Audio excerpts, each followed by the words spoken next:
Thanks, Sorlo. What's going on, guys? Squeakquel here. What's going on, guys? We tried Facebook Live.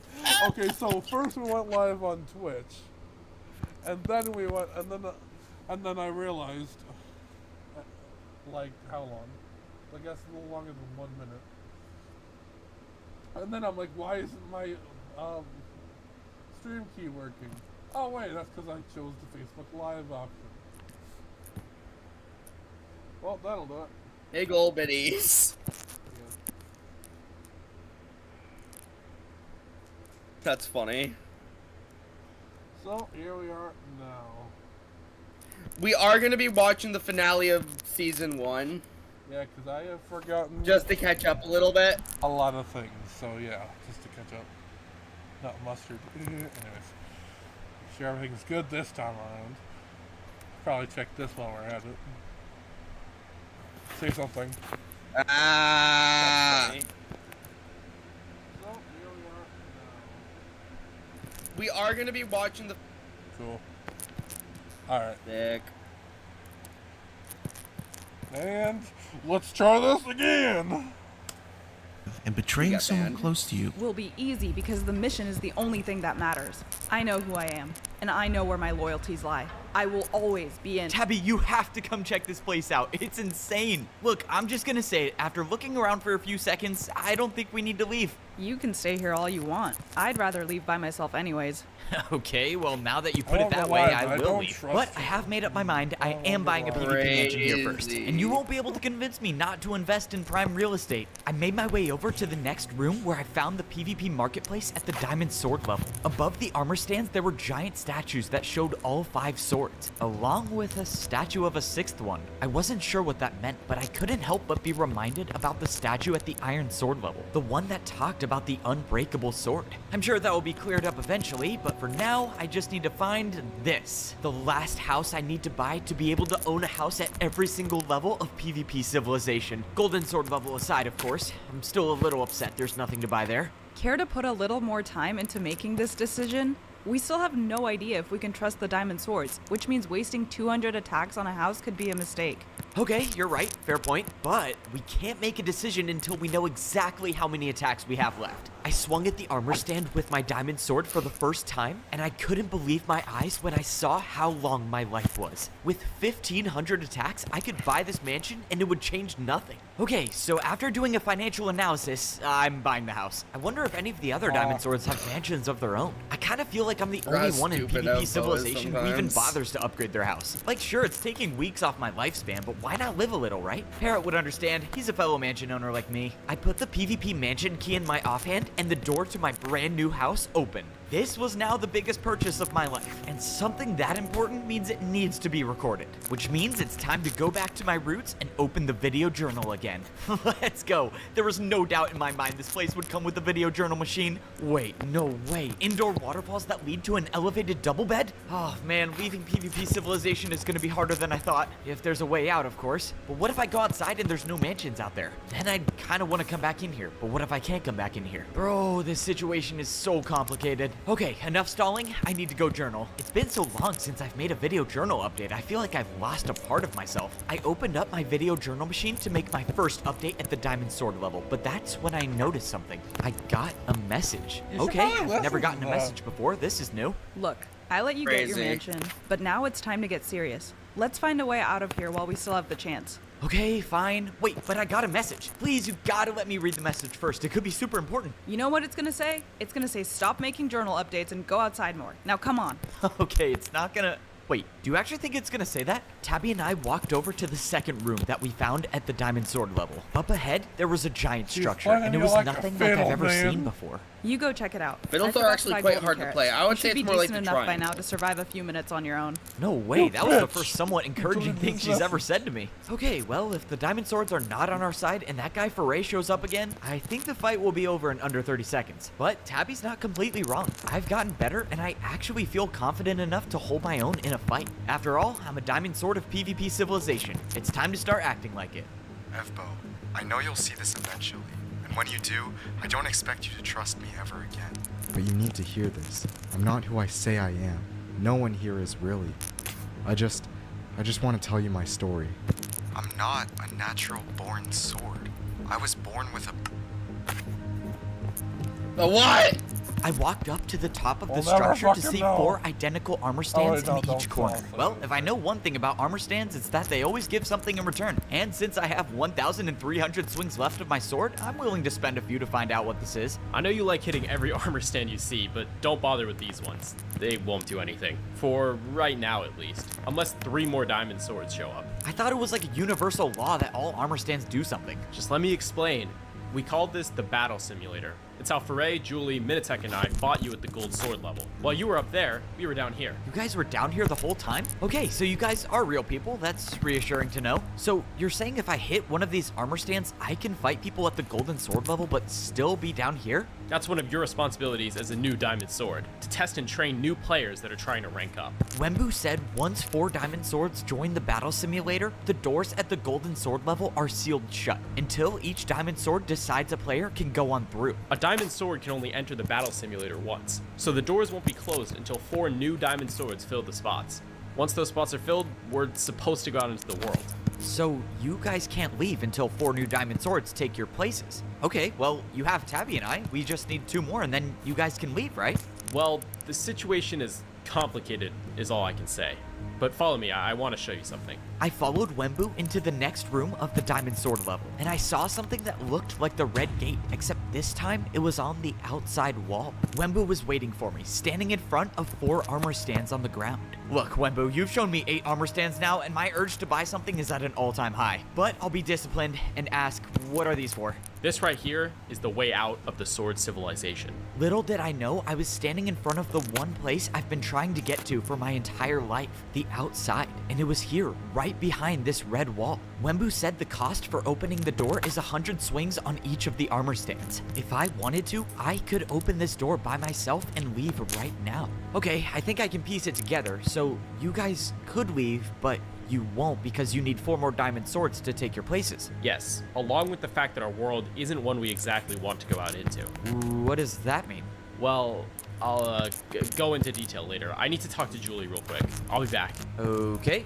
Just as Wembu ran off, I turned around to see Tabby finally made it back. What was he saying? Anything useful we need to know? Actually, yeah, there was a lot of stuff, but long story short, this is the way out of PvP civilization. If what he said was true, I guess it makes sense why they can't leave yet, but he also said that the world outside isn't exactly one he wants to go into. I don't know, it didn't sound like he really wanted to leave. To me, that sounds like they're trying to keep you here for the same reason the people above wanted to keep you, to use you to increase their lifespans. I don't know, it doesn't feel like that's what they're trying to do. If they truly were just gonna use me, I don't think they would have helped me get better at PvP. But if you're wrong, then you bringing me down here with you just cost me my life. So I say we plan for the worst and start hitting the armor stands so that the second something feels off, we'll leave here. Together.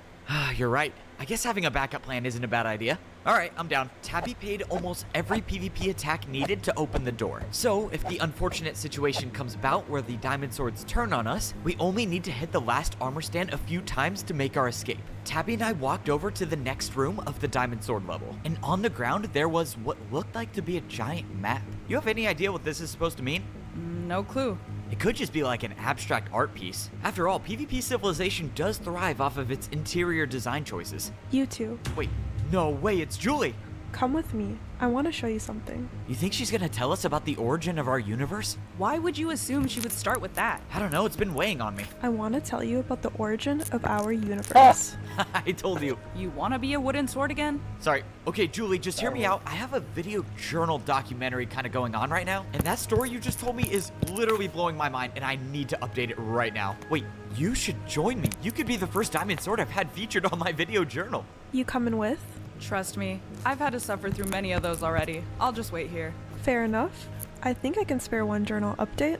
Let's go. This should only take an hour. All right, we are back with an update. It has been way too long, and there's been a lot of development so far. Obviously became a diamond sword, learned about the battle simulator, even found a way out of this place, but I think I just learned the biggest lore drop of all, and that's the origin of our world. According to Julie, who you don't know, verified diamond sword, can back up my claims, our universe began with the 5 items of PvP. The sword, the axe, the bow, the trident, and the shield. These 5 items are known What as about the the eternal dildo? weapons, and they created the universe as we know it. But check this out. Not only mind-blowing to know that there are 5 items out there that control our entire universe, but there are people with items just like them. I guess when people come into this world, they're born holding one of the 5 items. So me, for example, I am a natural-born sword, but people can be born with shields, axes, everything else.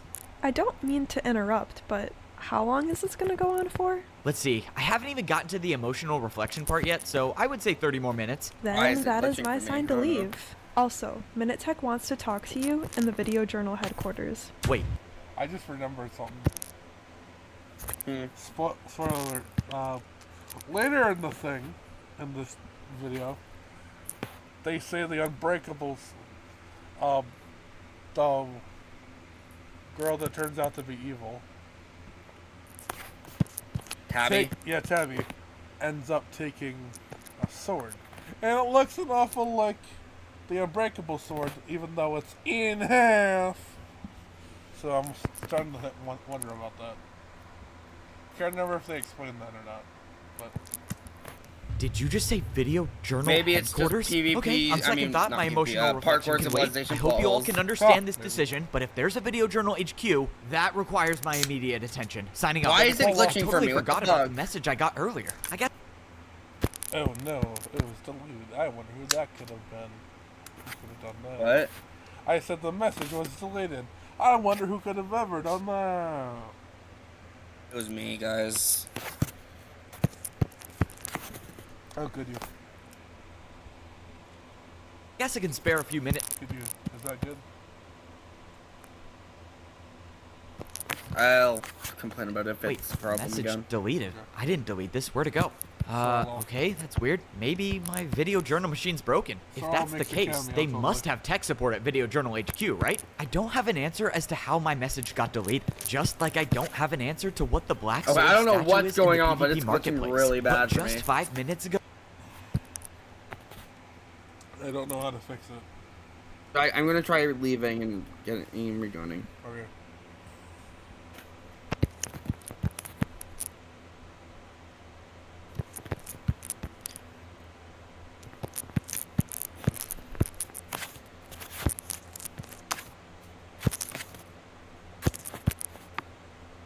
Gonna let me in or? Maybe.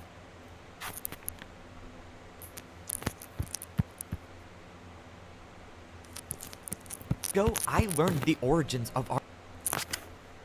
We're good. I cannot tell. It's just being weird. Our entire world. So I'm pretty hopeful that in due time, I'll find the answers to those unknowns. I climbed up the ladder to one of the most glorious places in PvP civilization. I guess I'm just gonna the ignore Video it. Journal Machine headquarters, an entire building dedicated to the most important machine try ever anyway. made. I imagine this must all be overwhelming for you, but give it time. Not too long ago, we were all just like you, slowly piecing together what we know about life. I mean, before today, I thought there were just people with swords and people with shields. I kind of just wish someone would have been there to tell me all of this from the beginning. Why did I have to make it all the way down here to know all this? Our world is complex, and flooding a newborn wooden sword's mind with all of that information would distract them from focusing on their own survival. But you seem to have been successful with handling the many truths of our world, as seen by your video journal logs. So that confirms it. You guys have been watching my video journals. Your strategy of breaking down new information and venting your thoughts to your journal seems to have helped you come to terms with the realities of life. I never thought about it that way. Can't say it was intentional, but, you know, I'll take a compliment where I can get one. Minitech showed me around the Video Journal HQ. There was a machine here that would allow you to watch the live feed of any user's video journal machine. There was also a machine that makes copies of every video journal entry that's ever made. As soon as someone records a video journal entry, for example, me a few minutes ago, the copy will show up directly into this video journal machine, available to take. And once those copies are made, I guess the diamond swords just throw them into these barrels. Oh man, who knows how long they've spent storing all of my video journals. You're free to take any of these recorded journals and watch them back. That is, if you find value in rewatching your old journals, since you're the only one in here with a video journal machine. Okay, I guess that confirms I'm the only one in here who doesn't think a video journal machine is a waste of... Wait, I'm I'm not the only one with a video journal machine. Parrot had one of his own. Wait, if these are all the copies of every journal entry ever made, then the message I received has to be here. The message I got must have been sent between my last 2 video journal updates because I would have seen it before completing the Golden Sword level. Sure enough, I opened up the second to last recorded entry and it was from Parrot. Parrot's the one who sent me the message. Well, I guess I got indirect tech support since I can now watch my deleted message. All right, Parrot, what do you got for me? Evbo, I know you'll see this eventually, and when you do, I don't expect you to trust me ever again. What? I'm not a natural-born sword. I was born with a bow. I know much of this won't make any sense to you since you have no concept of the outside, but there is a struggle for power in our world. The bows, axes, and tridents, all plotting against each other to achieve immortality. As of now, all 3 of our civilizations farm the natural-born swords of this world to extend our lifespans. But true immortality is what everyone is after, and that could be made possible by obtaining the Eternal Sword.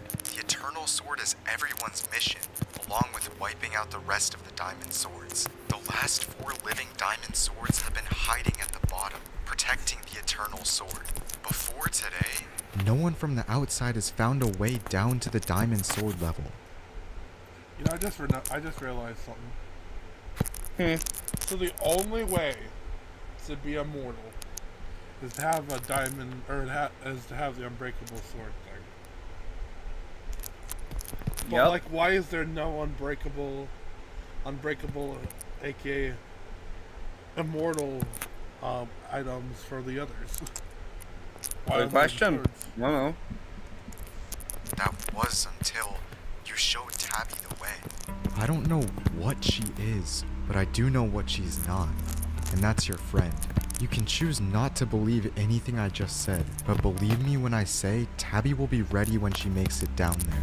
There are 2 types of people that come here from the outside civilizations. Those who are sent here as punishment, and those who willingly come here because they've been training for their entire lives to succeed. My guess is that she's the second type, which means that she'll have a plan for everything. She'll know where to be and when to be there. She'll know the perfect moment to make her move, which would be when she's found enough time away from you to operate unnoticed. She'll have a plan of attack and the resources to make sure she can win. The Diamond Swords will think they can stop her, and that's because they'll believe she lost all of her items when she dropped down to the Golden Sword level. But Tabby will win, because she has something the natural-born swords don't have: knowledge. When she's retrieved the Eternal Sword, she'll make her escape, which was only made possible by using her greatest resource: your trust. I just want you to be prepared for what's to come. If Tabby takes you out with the Eternal Sword, you won't be coming back. Not even your armor stand in your room can change that. I know I have no reason to earn back your trust, but let me end this off with why I'm here. You know how I said that there were 2 types of people that came here? Well, I'm the first type. I was sent here as a punishment for speaking out against my own kind. I never believed in farming the swords for a longer life. And I wasn't going to sit by and watch an entire civilization be pushed to extinction. So, whether I have your trust or not, I'm gonna spend the rest of my life trying to make a difference in this world. The video journal machine shut off, and I was left standing there with a million different thoughts running through my head. Would you trust Pear? I don't even know where to begin. Parrot was asking me to suspend my belief in everything I thought I knew. What? And believing that Tabby... Well, considering all you gotta do is look behind you like he's currently doing, and see the door that was supposed to be closed wide open. Yeah, I think I'd believe him. The one person who stuck by my side from the beginning is a traitor is something I just can't do. I don't even know what to believe anymore. Parrot's been lying this entire time about who he is, so why should I trust him now? Tabby spared me. As a wooden sword, Tabby was the only one who cared enough to let me live. So fine. Parrot deceived me and made me think that he was actually someone who cared about me too. I can live with that mistake, but that doesn't give him the right to make me question everything Tabby and I have been through. She's my friend, and I'm not gonna be convinced that she's not. The problem with hearing a lie is that you can do everything in your power to forget about it, but it will always occupy that small space in the back of your mind. And that tiny piece of the lie that's left will be just enough to make you start looking for ways to prove it's the truth, which is why I'm standing here, wondering why the door to leave PvP Civilization is open. Tabby said we would leave together, so for the life of me, I can't understand why she would open this without telling me. Unless Parrot's right about everything. Go find Evbo. Make sure he's isolated. Where did she go? She's gone, and she has the sword. Leave together. That's what we're doing, right? You said we would open this door and leave together. Please be here, please be here, please be here. Evbo, time to pause the journal. We need to... No. Are you serious? Why would he not be here? This is literally the only thing he cares about. Okay, no need to panic. He's probably just journaling at the house right now. What is this, stone sword level? Bro, he has so many. I don't even know which is which anymore. What? Why is there a shield in his bed? Okay, gonna ignore that. All right, this should be the one. Please just be here. Of course. The one time I need him to be journaling. This is bad. He's got to be looking for Tabby. Wait, what? Who is this? Oh no. How did they get into Evbo's room? He's just waiting for him. He's not gonna let Evbo respawn. Were you ever gonna tell me how you lied? Or were you just gonna, go back to wherever you're from, not say a word, and let me die? Probably the second one, right? I mean, that always was your style. You never did talk. I see you got a new sword, too. Care to explain? Move. I have to admit, I was holding out hope that there would be an explanation. But now I know Parrot was right. It's like you flipped a switch, and the Tabby that I knew isn't even there anymore.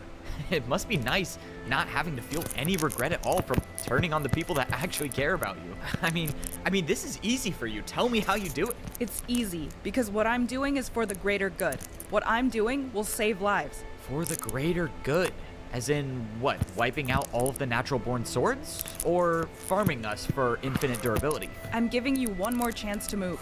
Think about how you want this to end. Yeah, I'm sorry, Tabby, but I'm not gonna do that. Because you're my friend. And if you want me to move, you're gonna have to prove that I don't mean anything to you. So why don't you just do it already? Do what you came here to do. If you truly believe all of the swords shouldn't be alive, you take me out with that sword, I'm not even gonna respawn. So get it over with. Show me I mean nothing to you. I hate my life. Doesn't get easier. There you live, you fucking whore. Yeah, that's where I get banned. Oh, well, here we go. Here's the awesome. Maybe I was never Tabby's friend. I mean, to be fair, she did say we were not friends. But she had a choice. She could have gotten rid of me and never seen me again. So why am I still here? I don't think she's keeping me alive to use me for my power. She won already. I just have to think that some part of her wants to keep me alive because she cares. Oh, this next video journal is gonna be... What the...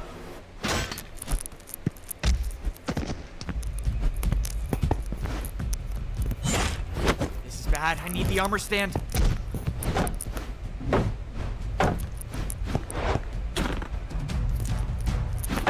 Oh, this is awesome.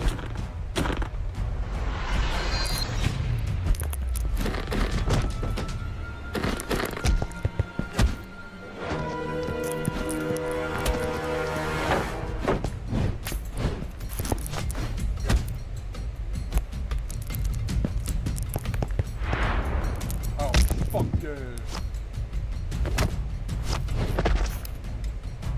Swiper, no swiping.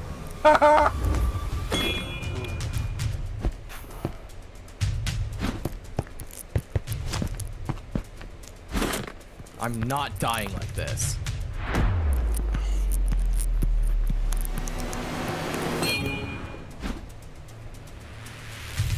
Damn.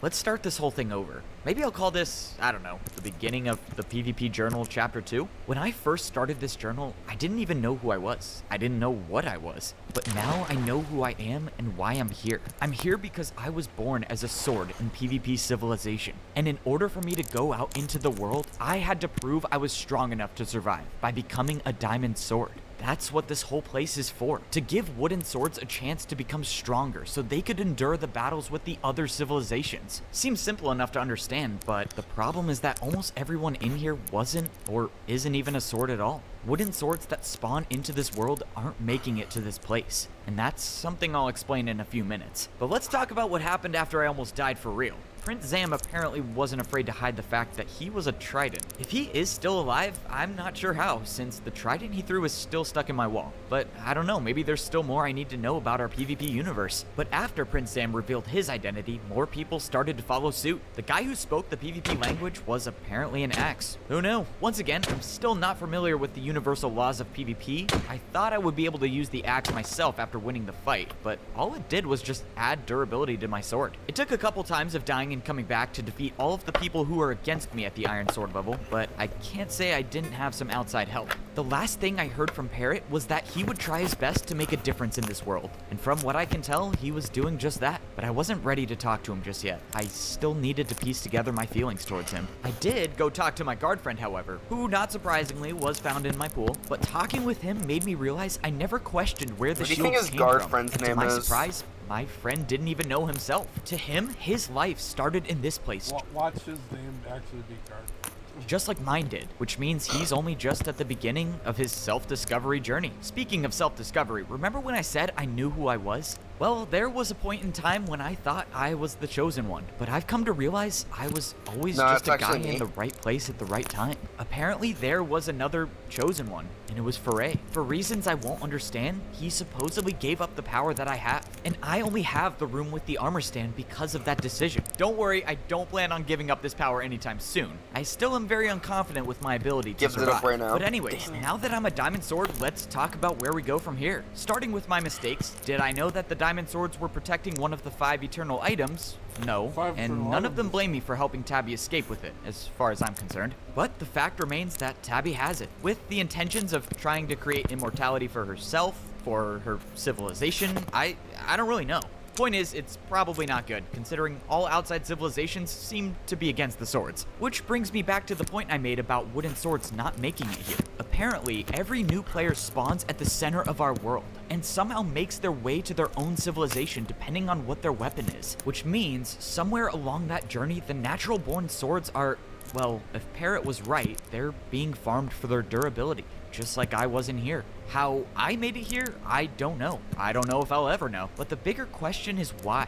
Why are the swords the ones being farmed for longer lives? I framed that like I don't have an answer, but I do have some explanation, so don't worry. The story takes us to the statue in the PvP marketplace, the black sword that I always wondered about. At first, I thought it was a symbol of the eternal sword, but it wasn't. What it shows is the true power of being a natural-born sword, and that power is the ability to level up beyond a diamond sword into a sword of netherite, one with infinite durability. I know, right? Isn't that crazy? I could be immortal plus have infinite durability. I don't know how I get there, but whatever. Long story short, any natural-born sword has the ability to achieve immortality, which is why all the other civilizations are doing everything in their power to stop that from happening. A lot to take in this time. This has quite possibly been the most lore-dense journal update of all time, but we gotta start off chapter 2 right, and most importantly, start it off with all of us on the same page. Can't leave anyone behind.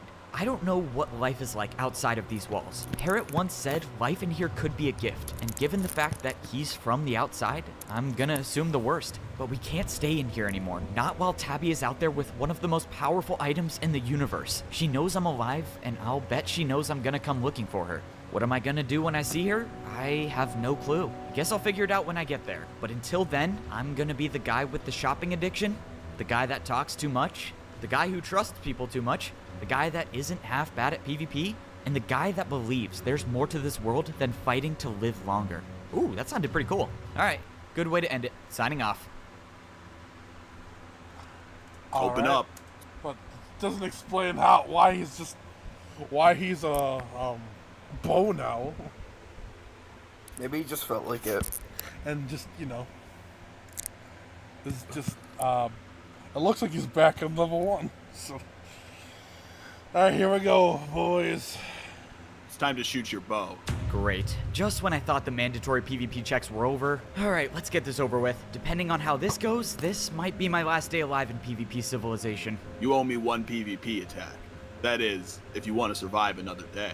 Now that I'm a bow in PvP civilization, my life is determined by the amount of shots I have left with my bow. If my bow were to break, well, then my life would be over, which means my life is essentially 381 days long, just over a year, because I have to pay an attack to the PvP guards every single day, if I want to live. Not putting up a fight today, I see. Smart choice for someone as fragile as you. Man, I'm shocked you can even lift up that bow. Your arms look like sticks. Okay, bro, are you serious? What is wrong with you? We went over the script, and that was definitely not in the script, because I would never write something like that. It's called improv. You were the one who told me to get into character. Alright, I'll admit, that would be something you would say. Let's just run it from the top again. Just say your lines right, okay? Nope. I told you I would do this whole pretend thing one time. So that's the best you're getting. Bro, come on. We have nothing better to do. It's not my fault the entire bow civilization turned out to be empty. I don't know how long Parrot's been gone for, but clearly things have changed since he got sent to the sword civilization. Fine, just do whatever you want. I'm gonna go journal. But just a heads up, this will be a long one, so please no interruptions. Bringing a video journal machine to the bow civilization was quite possibly one of the smartest things I've ever done. I might have died of boredom if I hadn't. Alright, this is my first video journal update as a bow and PvP civilization. It took sacrifices to get here, some of them being unnecessary. I don't want to talk about it. So does he not have Evo? I told you, A I need sword peace in and it. quiet. I'm talking about emotional things. And I'm gonna need a solid reason as to why I should keep you alive. Video journal machines only come from the sword civilization, which means if you're a natural born sword, I'm being generous by giving you 1 minute to explain yourself. Okay, there's a lot we need to catch up on. Let's just run it back a little bit. The story takes us to a few days ago where I was in the PvP marketplace following Tabby's betrayal. Obviously, this was an emotional time for me, so I had to do some shopping therapy, retail therapy, I don't know, whatever you want to call it. But that's when I stumbled upon something magnificent, an item that was almost too perfect for an irrational spender like myself. A PvP speaker system that cost 300 attacks. As far as I'm concerned, this was the most expensive purchase in PvP civilization. It's probably bad that I view that as an achievement, but, well, someone's gotta buy it. I found the perfect spot in my PvP mansion to place down my new PvP speaker system, right next to my video journal machine. No way. You actually bought the speaker system for 300 attacks? Look, it's a part of my healing process, but fine, I'll hear your lecture on spending. No, this could be good for us. The vibes have been off ever since Tabby stole the Eternal Sword. Oh, thank you, you understand. Oh, that's a relief. Don't tell the others I told you this, but I'm pretty sure if you buy more speakers, they all sync up with each other. Once Wembu said that, well, it didn't take much time for my diamond sword to be reduced to 61 hits. But since I'm practically immortal, my concern was less about my lifespan and more about proper placement for these new speaker systems. I placed one at the battle simulator in hopes that the sword civilization one day rebuilds itself, and I'll actually be able to battle here. I placed another on the giant map that showed all of PvP civilization, for of course when I want to study the map. Julie was very unhappy with this placement, but I told her studying was better with music. A third speaker system went into the video journal HQ, but that place is practically my second home, so that placement was an obvious one. And the final speaker system went right in front of the statue of the Eternal Sword. My goal was that one day, new diamond swords will drop down to this level, hear the music, and be happy, without having to worry about the world outside that wants them gone for just being a sword. Alright, well, let's turn this thing on.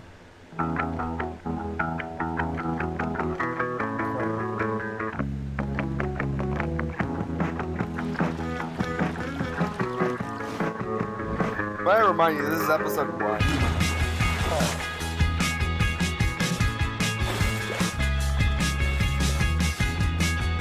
Chapter 2.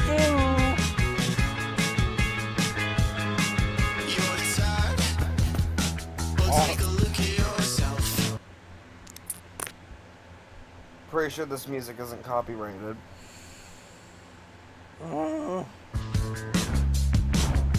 Look, if it's a problem, we can mute it.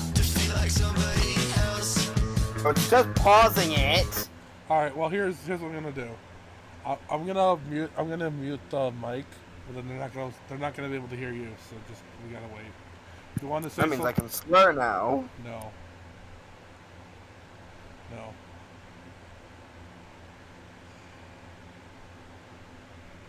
How dare you?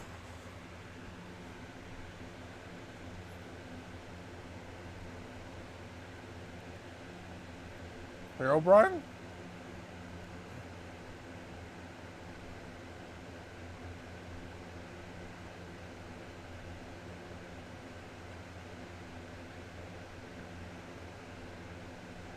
Huh.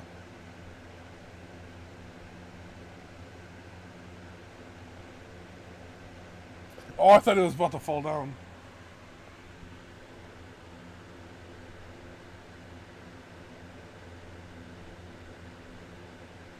Oh, it took me a second. I'm like, wait, what?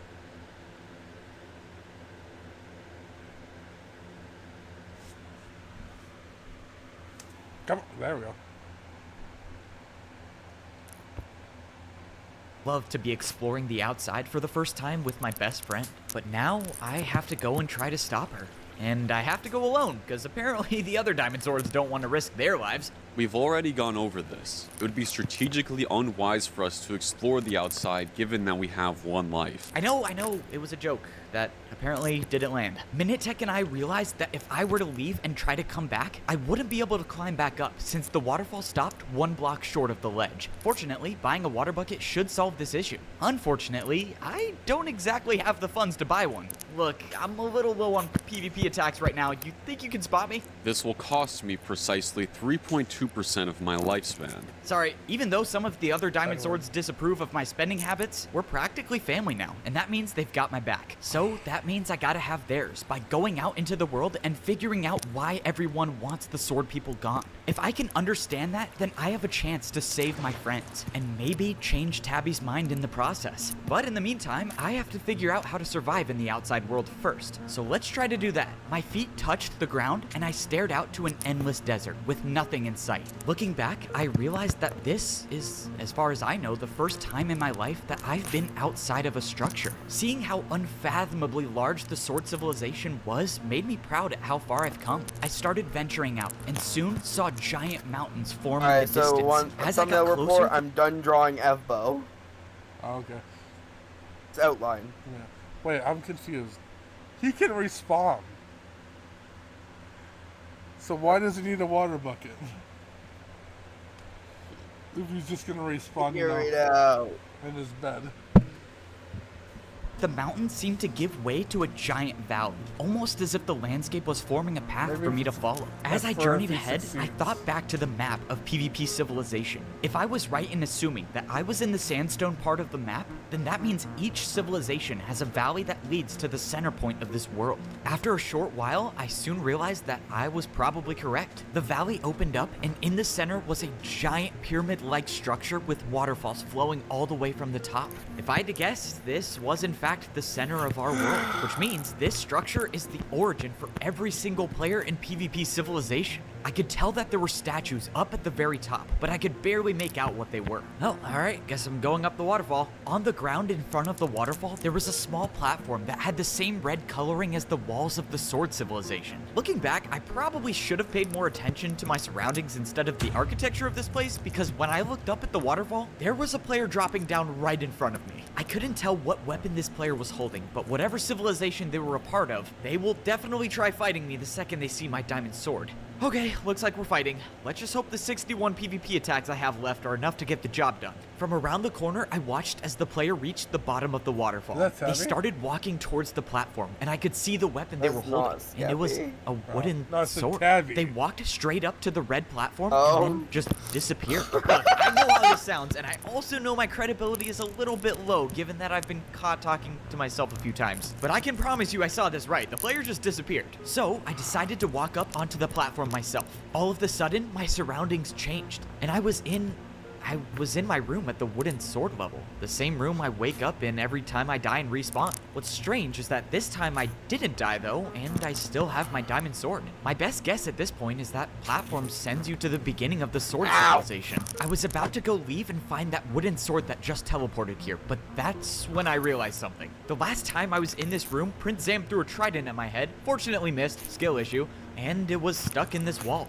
But now it's not here, which means he has it, and that probably means I'm gonna get jump scared again. That wasn't fun. But at the very least, I have my diamond sword now, so I guess that's a little more intimidating. Anyways, back to finding the wooden sword. I have a good reason to believe that this player was a newborn wooden sword, and if that's the case, they would be in the same spot I was when I first woke up here. Turns out, I think I was right, and I found the player that teleported here that was clearly trying to understand the mechanics of the armor stand door. Eventually though, the door opened back up, and I could confirm my theory. This player had no clue where she was, 0 wins to her name, and no memories of anything at all. This was definitely a newborn wooden sword, alright. I tried to fill them in on the basics, you know, having to PvP to survive and such, and apparently they took that very seriously because they tried to fight me. But that's when I realized her attacks did no damage at all. I even taught her a critical hit, but still I took no damage. Other than dying by Tabby with the Eternal Sword, this was kind of my first time taking damage as a diamond sword. Maybe that has something to do with it. I wished the player good luck, and I encouraged them to buy a bigger house. Am I a bad person for telling a wooden sword to waste most of their life on just a bigger house?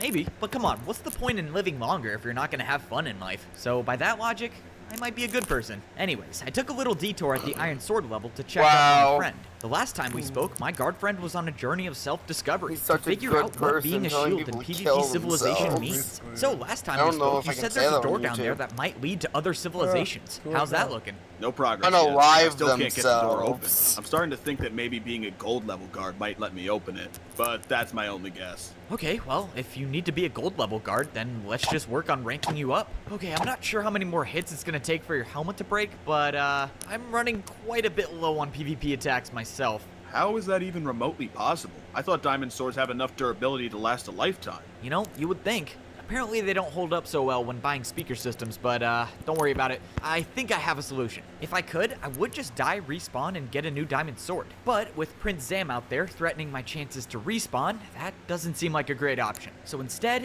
I think it's time to bury the hatchet, or bury the axe in PvP civilization terms, with Parrot. Because I think it's about time I forgave him. It doesn't look like you're too shocked to see I have a diamond sword. If you've got a diamond sword, that must mean you came here from the outside. So that means Tabby won, but she let you live.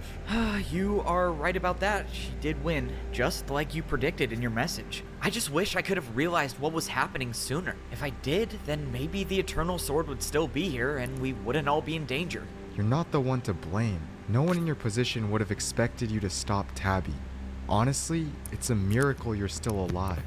I should be the one to apologize. I should have warned you sooner, and because of that, my civilization will pay for the consequences of my actions. You see, the bows, axes, and tridents never attacked each other, but each one of them knew that whoever obtained the Eternal Sword first would seek to wipe out every civilization. I can't say for certain how long we have, but the axes are the most ruthless civilization of all. So it's safe to assume they won't hesitate to attack. Wait, I don't get it. I thought all of the civilizations were against the swords. So why would Tabby and the Axes attack the other civilizations? Each civilization holds their own eternal weapon. If one civilization were to collect all 5, there would be no stopping them. Well, this is just great. I didn't just cause the downfall of the swords. I guess I caused the downfall of the whole world. That is, unless we stop her, right? If I can go to the other civilizations and stop Tabby from getting all 5 eternal weapons, I mean, there's still a chance. Unfortunately, me being a diamond sword kind of makes that complicated. The only way you'll have a chance of surviving in another civilization is by getting another weapon. But I can help you with that. Let's go. I'm gonna be able to get another weapon? Okay, sounds like a plan. Wait, hold on. I actually need your help with something. And before you say no, you owe me. Parrot and I came up with a plan, and that plan was to make me a bow in PvP civilization. Parrot was confident that if Tabby was gonna infiltrate another civilization, it would be the bow civilization. So that's where we need to go if we want to try to stop her. Parrot gave us some extremely valuable information. He said that PvP guards have access to any civilization through an advanced tunnel system, which means if my guard friend can get through that door, he can come with me to the bow civilization. So how does this work? Does your helmet just grow back? And does your shield just change color? I'm not really sure. In the past, when I've ranked up, I would just be walking around and then suddenly I'd feel stronger. Okay, well, when that happens, meet me in the bow civilization. Now that I know that Parrot was actually a bow, I guess it makes sense why he didn't want to come down to the diamond sword level. I tried to convince him again, but he said the diamond swords have no reason to trust him. So for now, he's just gonna stay at the iron sword level. I don't know, I mean, Wembu and Julie are super chill. Minitek, a little strange, but more analytical. And Foray, it's hard to say. Foray really doesn't say anything, but now that I think about it, if Foray knew that Parrot was a bow, yeah, he'd probably die. Alright, I guess it's fine that he stays here. As long as he uses his durability wisely, I mean, he should be fine. It's not like there's anyone there to fight him. You and I are gonna talk. I want to know why you're the only one still alive. Here's when I realized something crazy. This is the first time I've gone through the sword civilization as a diamond sword. And I'm pointing that out because that's the only reason I can think as to why I kept my water bucket when I dropped down to the golden sword level. Normally, I would have lost all of my items by now, but I guess that could explain how Tabby was able to bring her items down to the diamond sword level. Anyways, the reason why this is so important is because when I figured this out, I went straight outside and back to the top of the sword civilization again. I grabbed one of my spare video journal machines. I mean, come on, did you really think I wouldn't buy extras for emergencies? And now I can make sure that the video journals didn't end when I went to the bow civilization. Speaking of video journals, well, obviously I had to update the video journal eventually. This is kind of getting weird. This is like a video journal within a video journal. But anyways, here's what I said in that video journal. All right, well, it's been a minute, but now I'm preparing to go to the bow civilization. If I have any chance of surviving there, I'm gonna need a bow of my own. Fortunately, Parrot filled me in on how to get one. So, here's how it works. In PvP Civilization, if a player eliminates someone with a sword, or any weapon of that matter, the defeated player drops the weapon they were holding, and the durability of that weapon gets added onto the weapon they were defeated by. So that's why when I eliminated some of the axes that were here, all it did was just add durability to my sword. But check this out. If a player is defeated by a secondary item instead of an actual weapon, the defeated player's weapon can be picked up and put in your inventory to be used as another weapon. So that's how all the other civilizations got swords, and that's how I'm gonna get a bow. I could only assume that the outside world must have been overwhelming, given the fact you're journaling instead of sharing your knowledge with all of us. Or I just forgot. Yeah, I should probably fill everyone in on everything I just learned. So signing off. After getting everyone caught up, well, I needed a flint and steel as a secondary item if I was gonna get a bow. And since I virtually had no durability still, well, Wembu clutched up this time. Like I said, we're family, and you know, what's family without asking for a few handouts? Alright, it's time to get serious though. If I do manage to successfully get a bow, I'll be going into a civilization where everyone is against the swords. So naturally, fights will be inevitable, but I'm gonna try to avoid that as much as possible, because even though I'll respawn, Prince Zam is still definitely out there, and I don't want to die for real. I made it back to the center of PvP Civilization, and already there was a player dropping down the waterfall. This was my perfect chance to get a bow. As far as I know about these newborn players, they should just walk straight to the platform, so, well, hopefully this is enough fire. Unfortunately, the player was walking way too fast, and I kind of panicked and had to end it right there. Okay, I know this video journal has been really long, but remember from the beginning when I said there were some unnecessary sacrifices made? Yeah, that was this guy. I was so focused on placing down the fire and I didn't even realize that wasn't even a bow. What is wrong with me? That was a wooden sword. After that, I stood there for a few minutes in complete silence. I kept thinking about how he didn't even get the chance to fight back. This world is so unfair. At the end of the day, it was an honest mistake, and the only thing I can really do now is dedicate this video journal to that guy. So, this one goes out to the blue hoodie man. Anyways, I walked around the structure to the correct side, the one where I was supposed to be, and I saw the walls of the giant structure changed from a red color to green. The same green color that was on the map of PvP Civilization. If I'm at the right place, then I guess green symbolizes the bow civilization. So now, I just have to wait for a newborn wooden bow to drop down and hope that whatever's left of my flint and steel will be enough to get the job done. A few moments later, I saw a player coming down the waterfall, and I made sure this time that it was a player holding a bow. The only way this works is if I take out the bow with only a flint and steel. If I hit the player with my sword once, I won't get the bow. I thought the player was gonna walk past the fire and make it to the platform, but just then, the player took one more hit of damage and the bow was left sitting there on the ground. I walked over to it, and instead of adding on to my durability of my diamond sword, the bow was in my inventory, along with a singular arrow. I'm not really sure how that got there, but it worked. I was hesitant at first, but I went for it, and for the first time in my life, I was holding a weapon that wasn't a sword. I was now a bow in PvP Civilization. I had to be careful when switching out my weapons, because everyone knows in PvP Civilization, if you stop holding a weapon, well, it's game over. But for the journey ahead, I would only be needing a bow. Hopefully. I stepped up onto the green platform and instantly was teleported somewhere. I was inside of a room that looked similar to the one I started off in the Sword Civilization. The only things in here were a bed and a sign that said I had 0 wins. I was definitely in a new civilization. So at that moment, I knew I had to be prepared for anything once I opened the door. I wasn't sure how this worked, but I shot my one arrow at the armor stand and the door opened. Naturally, I tried to go retrieve the arrow, but it didn't look like it could be picked up. However, a few seconds later, I checked my inventory and somehow there was another arrow there. I guess being a bow in PvP Civilization means you always have an arrow on you. I stepped out of my room to explore the bow civilization, and I saw that my room was basically on the edge of a cliff with water down below. I saw giant walls with a more intricate green design. I saw armor stand doors, just like in the Sword Civilization, but what I didn't see were people.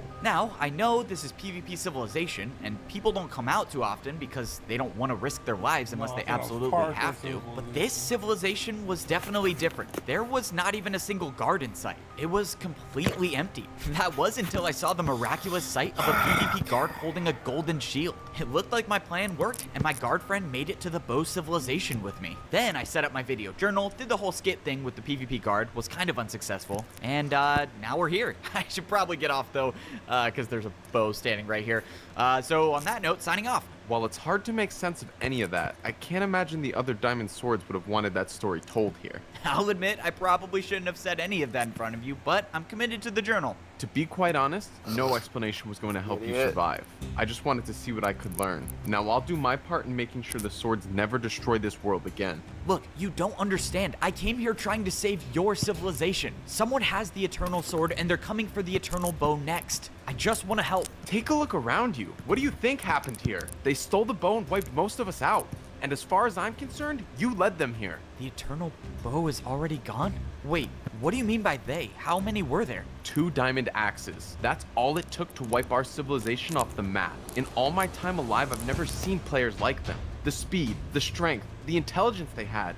We fired off every single arrow we had, and it got us nowhere. The only thing that secured my civilization's survival was my promise to them that I would help deal with the rest of the swords. So, as it stands with the deal I made, I can promise you there's no reality where you leave here alive. The axes. If it'll fucking load! It won't load, oh no. Oh no, looks like we're gonna have to cancel,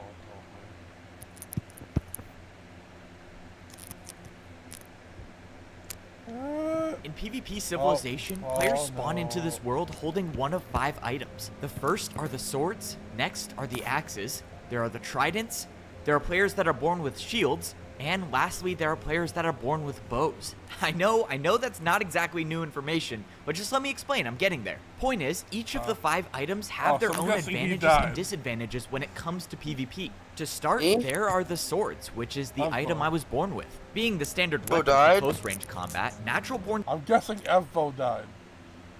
Evbo died? Yeah, I know. Swords spawn with a wooden sword that has a lifespan of 59 PvP attacks. However, by eliminating players, swords can upgrade all the way to the diamond level, giving them the longest lifespan in PvP Civilization, as well as stronger attacks and defense. But the true power of being a natural-born sword is the ability to rank up beyond diamond, to become an immortal netherite sword. No other civilization has this ability, which is a reason as to why the swords are facing extinction. Well, yeah, next are the axes, who also started— They can't get a netherite sword, but they can get, I'm guessing, a netherite equivalent, or, you know, just something that makes them immortal. A wooden level. Like the swords, axes are used for close-range PvP, but deal much higher damage than the swords, especially with critical hits. While axes— Why? Why do axes do more damage? Is it Java edition? Share the exact same durabilities as the swords, the higher damage from an axe means each PvP attack uses 2 durability instead of 1. So this would mean that wooden axes basically have the shortest lifespans in PvP Civilization. But just like the swords, the axes also have the ability to rank up to the diamond level through PvP victories. Next, we have the tridents. Being born as a trident comes with a few unique qualities that increase the odds of survival in PvP Civilization. For one, tridents are born with 250 PvP attacks and deal significant damage in close-range PvP. However, tridents can also be used for long-range combat by being thrown from a distance. Normally, if a player were to drop their weapon, they would die, but tridents can throw their weapon and still survive. The only downside is that until they retrieve their trident, they can't hold another item, which makes them vulnerable if they do decide to throw it. Tridents also can't rank up in any way, so 250 PvP attacks is all they get. The fourth item in PvP Civilization is the shield. Honestly, shields are kind of a mystery around here. They have the power to open certain doors, and they take 0 damage when they block their shield. Unlike any of the other items, shields actually rank up by taking damage. So, while their role in PvP Civilization is kind of unknown, shields will basically work for anyone that's willing to pay them in PvP attacks. And finally, we have the bows. Spawning in with a bow comes with a durability of 384 PvP attacks, which means newborn bows technically have the longest lifespans when starting out. While bows can be very dangerous from far away, close-range PvP is where bows have the biggest disadvantage. Okay, now I'm coming full circle. This is why I was explaining all that. Knowing the weaknesses for the bows was how I was able to get out of this current situation. In a small room, there would be no way for a bow to beat a sword, let alone a diamond sword. Look, bro, I told you I'm not here to fight you. I just want to help. But if you truly have no choice, I'm sorry to say you're not gonna win. I'm a diamond sword, and it's a 2 versus 1. I don't know where you're from, but in PvP Civilization, guards don't work for anyone. They work for whoever pays them the most PvP attacks. I'm not gonna lie, my financial situation is great as is, so I'm probably Team Evo on this one, man. What? You can't be serious. You're a fool if you think that guard is your friend. Once he finds a higher price, you'll be alone. Okay, if I'm being honest, he's more of my friend than I'm his. But regardless, I still am the highest price. So yeah, 2 versus 1. So what do you expect me to do now? I made a promise to save my people. I would be a monster like you if I let you go free. Look, I don't think you understand. You don't need to keep your promise if I succeed in stopping the Axis. Your people will be safe if I can just do this. I don't know if I'll ever understand why you all dislike the sword so much, but I'm here asking to fight for you. So why won't you let me just at least try to do that? The player just stood there staring at me, but a second later, an arrow fired right past my head. Fine, then you better make good on your word. Thankfully, I avoided a fight with a bow, but now I have another added responsibility, and that's making sure that the bows are safe. Of course, the only way to do that is to stop the Axis. So, the Eternal Bow is gone. I don't know, but honestly, my curiosity is compelling me to explore this place, so that's what I'm gonna do. Don't worry, I'll just be a few minutes, so feel free to watch the journal while I'm gone. Give it up already. I'm never going to make a video journal update. Whoa, I didn't even say anything, but that was my intention. It's fine, I'm sure we'll get a guard update soon. Maybe when that happens, I'll actually get to know his name. I caught up with the bow that spared me a fight, and he told me that if his name is Guardman to stop the Axis, I would have to know what I'm up against. Last name and he Freddy. started leading me down the path straight ahead. I followed him until we approached a giant gap in the ground that looked like it should have been uncrossable if it weren't for the 4 blocks on the wall leading to the other side. This massive pit was supposed to prevent outsiders from reaching the armor stand at the other end. That was where the Eternal Bow was located before it was stolen. Remember when this came out, I was like, by the way, Parkour Civilization and PvP Civilization one are of the the 2 crossover. axes used these 4 blocks to parkour across the gap. And after they stole the Eternal Bow, they used invisibility to escape without being seen. After Siwat told me that, I knew exactly what this was, because I've seen it before. Okay, so axes have blocks to place, that's new. Is there a PvP marketplace, shop, something like that here? Did you not just hear what I told you? There's nothing you can buy that will help you outsmart the Axis. No, you have it all wrong. You see, for me, buying things helps me get a clear headspace. Yes, is how I should say it. And that will help me think of a plan to defeat the Axis. You follow me? Okay, that just sounds like you have a severe shopping addiction.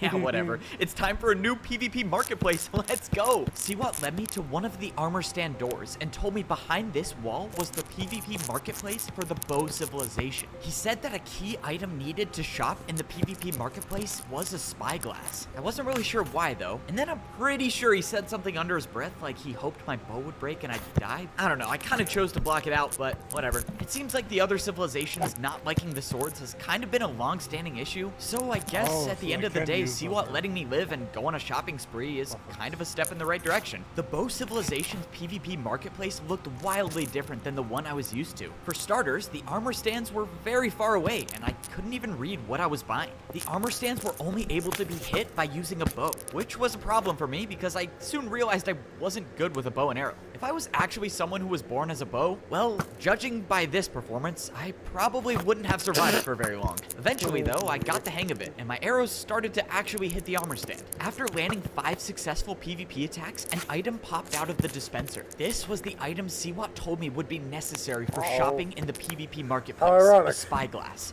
Apparently, it's also useful for bows in general for being able to spot enemies from afar, but I really don't care about that, I just care about the shopping part. Now that I could use the spyglass and zoom in to read exactly what I was buying, I was disappointed. I mean, the PvP marketplace in the Sword Civilization was so much better. I mean, I bought a PvP speaker system, a video journal machine. The only thing that seemed remotely cool to me was this item display frame that I bought for 50 attacks. Wow. Now that I think about it, maybe the Swords having a better PvP marketplace selection is why they want to wipe us all out. Yeah, that doesn't make any sense. I noticed that the more expensive items in the bow civilization had armor stands that were very far away. So, given my bow capabilities, it probably wasn't worth my time to buy any more stuff. At the end of the day, Tabby is out there somewhere, most likely getting ready to steal the other Eternal weapons, so keeping that in mind, I should probably pick up the pace a little bit. Before going back to my room, however, I decided to check out the entrance to the bow civilization. It looked like the door was open and operated the same way the door to the sword civilization did. My guess is that these 4 armor stands are also responsible for opening and closing this giant entrance. The difference here, however, is the bows probably had no reason to keep their door closed like the swords did, because they weren't afraid of the other civilizations attacking them. But I guess the decision to keep the door open backfired because Tabby and whoever the other axe was just walked straight in and stole the Eternal Bow. It's crazy to think that if I had just made it here a little bit earlier, I would have seen Tabby standing in this exact same spot, probably next to someone she trusts to have her back. I really thought that would be me, you know? Just 2 best friends fighting to survive another day. While I'm grateful for the family I found, I honestly would do anything for one more time when it's just Tabby and I against the world. Unfortunately, I ended up with just me and this guy. To answer your question, no, I didn't journal. Anyways, what did you find? Well, I learned that Tabby was definitely here, and I also learned that the shopping here is pretty bad. I mean, I'm all for buying useless stuff, but like, I mean, come on, an item display frame? That's just sad that that's the best thing they have to offer here. Well, if you paid all those PvP attacks for it, you might as well put some item on display. Alright, you make a fair point. I guess it would be kind of cool if my sword was displayed here. It's just like, when you do this stuff, it's impossible to feel bad for you. The last time I died and respawned, I woke up to a fight that almost cost me my power of immortality, which is why I got out of bed swinging my sword everywhere, just in case that happened again. But thankfully, it seemed like I could get my respawn power in peace this time. And while I did manage to get this respawn through, I should really start being more careful in the outside world, because if I lose this respawn power, that could be the difference between life and death for my friends. The diamond swords are trusting me to be disciplined. So with that being said, I'm definitely not telling them that I just died by throwing my sword in an item frame. I also lost my bow, but on the bright side, I'm back to full durability. Hey, what's up, Wembu? What are you doing? Oh, yeah, what's good, bro? I was trying to turn the speakers back on, but whatever, it doesn't matter. What's up? Well, the Eternal Bow is gone, so that's not good, but I'm doing all right. Wait, did you say the Eternal Bow is already gone? How is that even possible? Apparently, Tabby and another axe wiped out almost all of the bow civilization. I don't know, there's a lot to break down, but just come with me. I'm gonna go journal. Trusting a sword to save us all? No, that would just be reckless. I am fine with us not being targets at the moment, though. Hey, what happened up there? You were gone for a while. Whoa. I thought you died. Please tell me the axes are gone. The axes are gone, but a diamond sword is here now. Long story short, the kid let us off the hook. Wait, did you just say a diamond sword is here? How are you even still alive?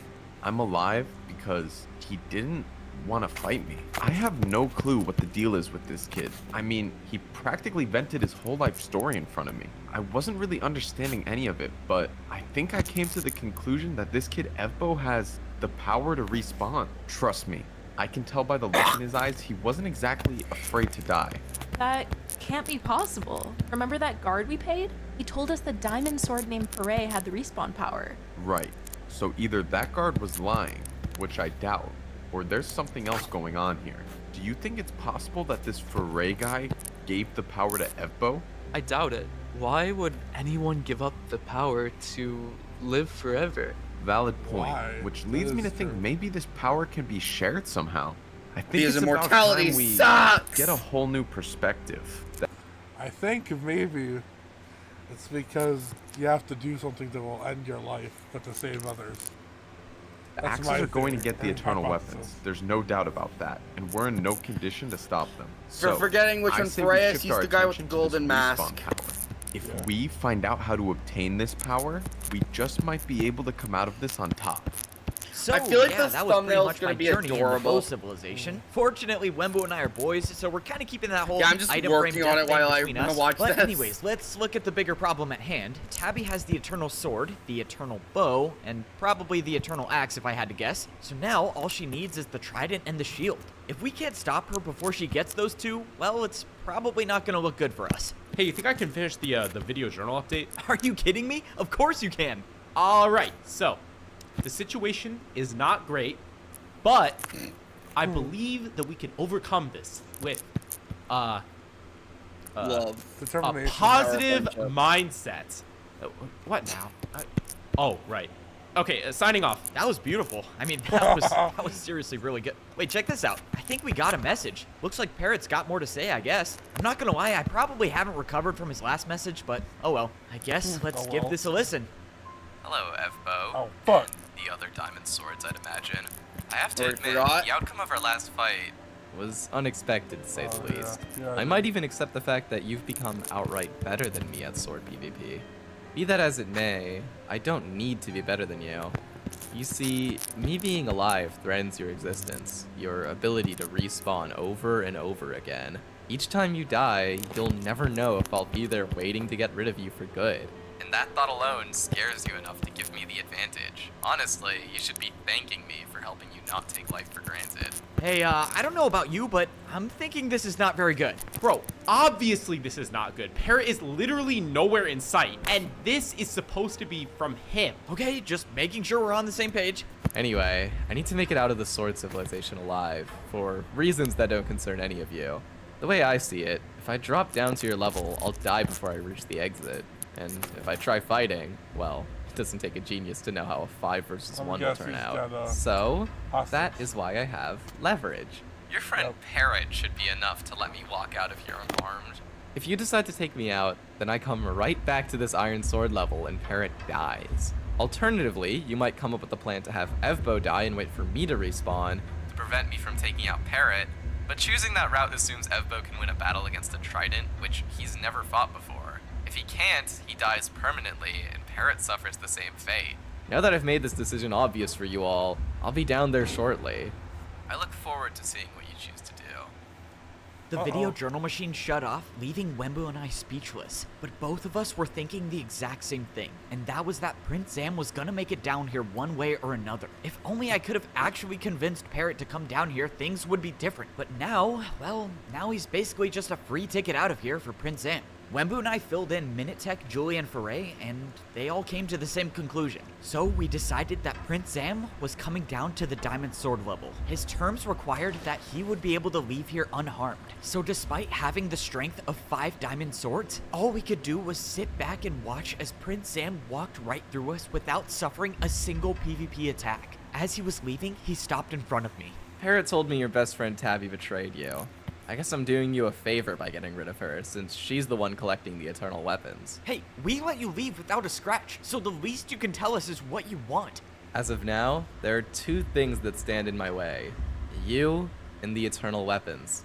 Once I deal with both of those, I will be the god of this world. After that, Prince Zam jumped off the edge and escaped to the outside world. So, using his words, he wants to be a god of PvP civilization. My guess is by being the only one with the respawn power, which means he's not gonna stop fighting until one of us is gone. Minute Tech also pointed out that being eliminated by the eternal weapons gets rid of the respawn ability. So, it would make sense why Prince Zam needs to collect them all in order to be truly immortal. Oh, now I have to stop 2 people from getting the eternal weapons. This is getting complicated. Minute Tech, being the main strategist of the Diamond Swords, told me I didn't have any time to waste, and he was right. The struggle for power would soon be at an all-time high now that Prince Zam is joining the fight. I have no concepts of a plan at all, but I'll figure it out as I go, I guess. Improvising was always my thing anyways. For a second, I thought I caught up to Prince Zam because there was a player standing directly in front of me, but this was definitely not him. Whoever this was wasn't even moving. Hello? Who? Well, Are you? take For it a off moment, his I belt. thought this player didn't even notice me. But a second later, he turned around and I saw the weapon Come in his here! hand. This was not just some ordinary player. This was a diamond axe. We both stood there staring at each other in the middle of the desert. I had no clue what to say or what to even do. But soon enough, the diamond axe spoke. You don't seem nervous. Usually people run from the sight of a diamond axe. But I guess your respawn ability must be the source of your confidence. What? How does this guy know that I have the respawn ability? I stood there frozen, not knowing what to think of this situation. This diamond axe knows who I am somehow. So what is his game plan? Why haven't you attacked me yet? I could ask you the same thing. I don't know. I guess I'm holding out hope that you might be good. But just as I said that, the player with the axe sprinted towards me. It's been so long, I had almost forgotten that this was a world of PvP. So now it's time to see if I can truly survive in it. We both landed an attack on each other, but the axe was faster than I was and landed a critical hit, causing me to back off. What really confused me is that this player didn't continue his aggression and just stood there. Just so I have this right, you only attack people if you deem them good or bad? In all my fights in PvP Civilization, I've never had a fight go down like this. Why was he just talking to me? If he knows I'm the one with the respawn ability, shouldn't he be more cautious? Let me ask you something. In our world, where it's necessary to defeat others to survive, how do you determine who lives and who dies? To you, it must be whoever treats you well. I don't know what to say to that. Why are you asking me these questions? Tabby told me you have a strange outlook on this world. I just wanted to see for myself. Hearing Tabby's name thrown out completely made me lose sight of the situation I was in. So much that I didn't even notice the weapon the player was holding when he was walking towards me. It was only until this player was staring me straight in the face that I noticed that the axe was not a diamond axe anymore. This player was holding one of the 5 items capable of erasing me from this world permanently. The Eternal Axe. For some reason I can't explain, I was petrified. I couldn't move. All I could do was just watch this player get closer and closer, knowing that I'd never get a chance to say goodbye to my family. But the player just stopped right in front of me. Now is not your time to die. So in the meantime, you think about those questions. And that was all the player said before turning around and disappearing into the desert. What was that? What was I met your friend Evbo just a bit ago. So, I take it he's dead then. If I said yes, how would you feel? The swords threaten our existence. So I would say you did what you had to do. We need to prepare. Getting the Eternal Trident is all that matters now. Yeah, I had a feeling that they were gonna go. In the world of PvP, there are 5 different civilizations. Or 4. 5? I don't know. Actually, Anyways, no, I thought I've the been to shield the was Sword gonna be Civilization, last. and I have just now completed my journey to the Bow Civilization. And now it's time to... I'm trying to regain my thoughts. I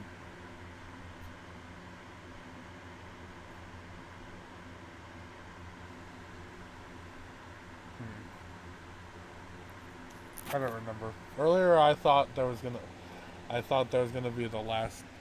Who was gonna be the one they attacked the last? I thought the shield was gonna be last because you can't really take any damage when they attack. I don't know.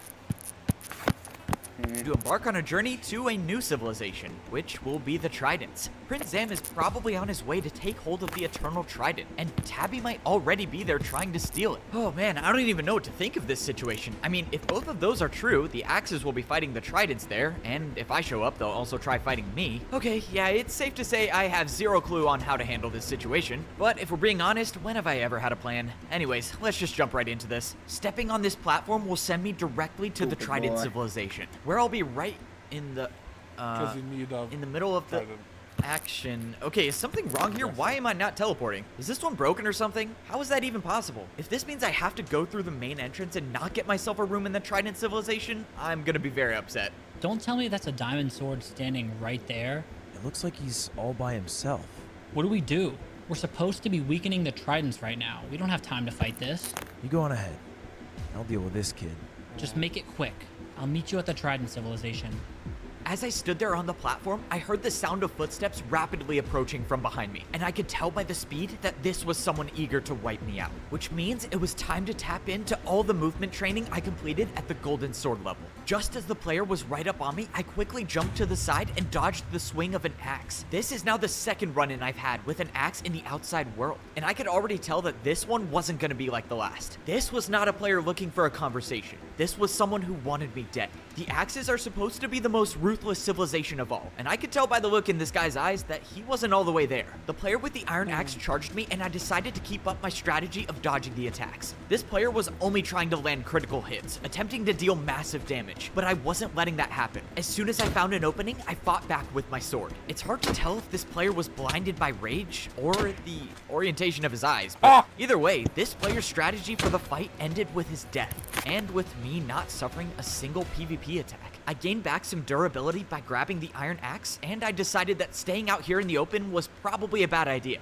My guess is that that player was on his way to the Trident civilization, and if that's true, I do not want to stay around here if more axes are going to pull up. I still don't get it. I wouldn't have had to fight that player if the platform to the Trident civilization worked. I thought I had a good understanding of this whole center of the universe thing. I mean, a new player spawns, drops down, steps on the platform. Wait, what the? Just then, I thought I was about to get into another fight, but whoever this player was took one look at me and turned around and started running away. Was that a bow? What were they even doing here?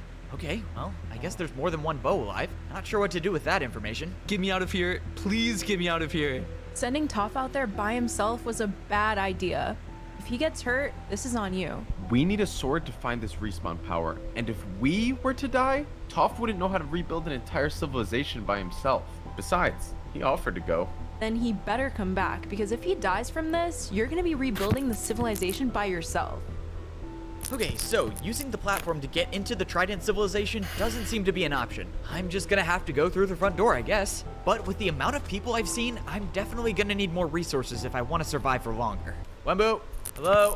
Can you come over here? Water bucket, please. Thank you.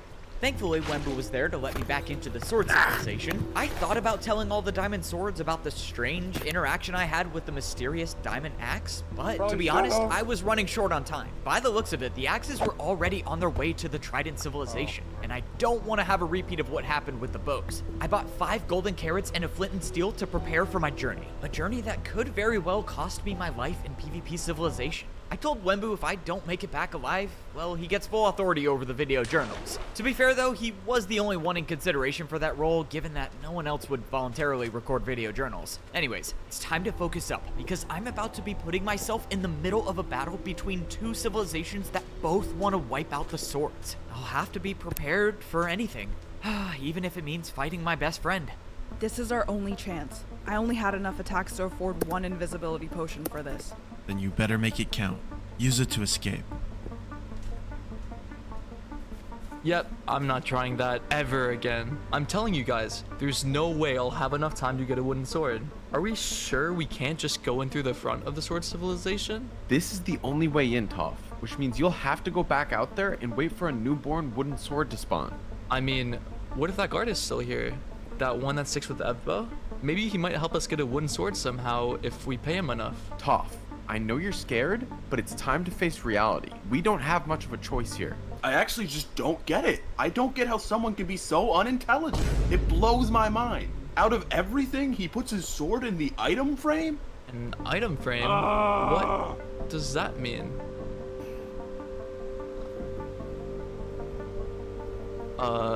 Guys, you might want to check this out.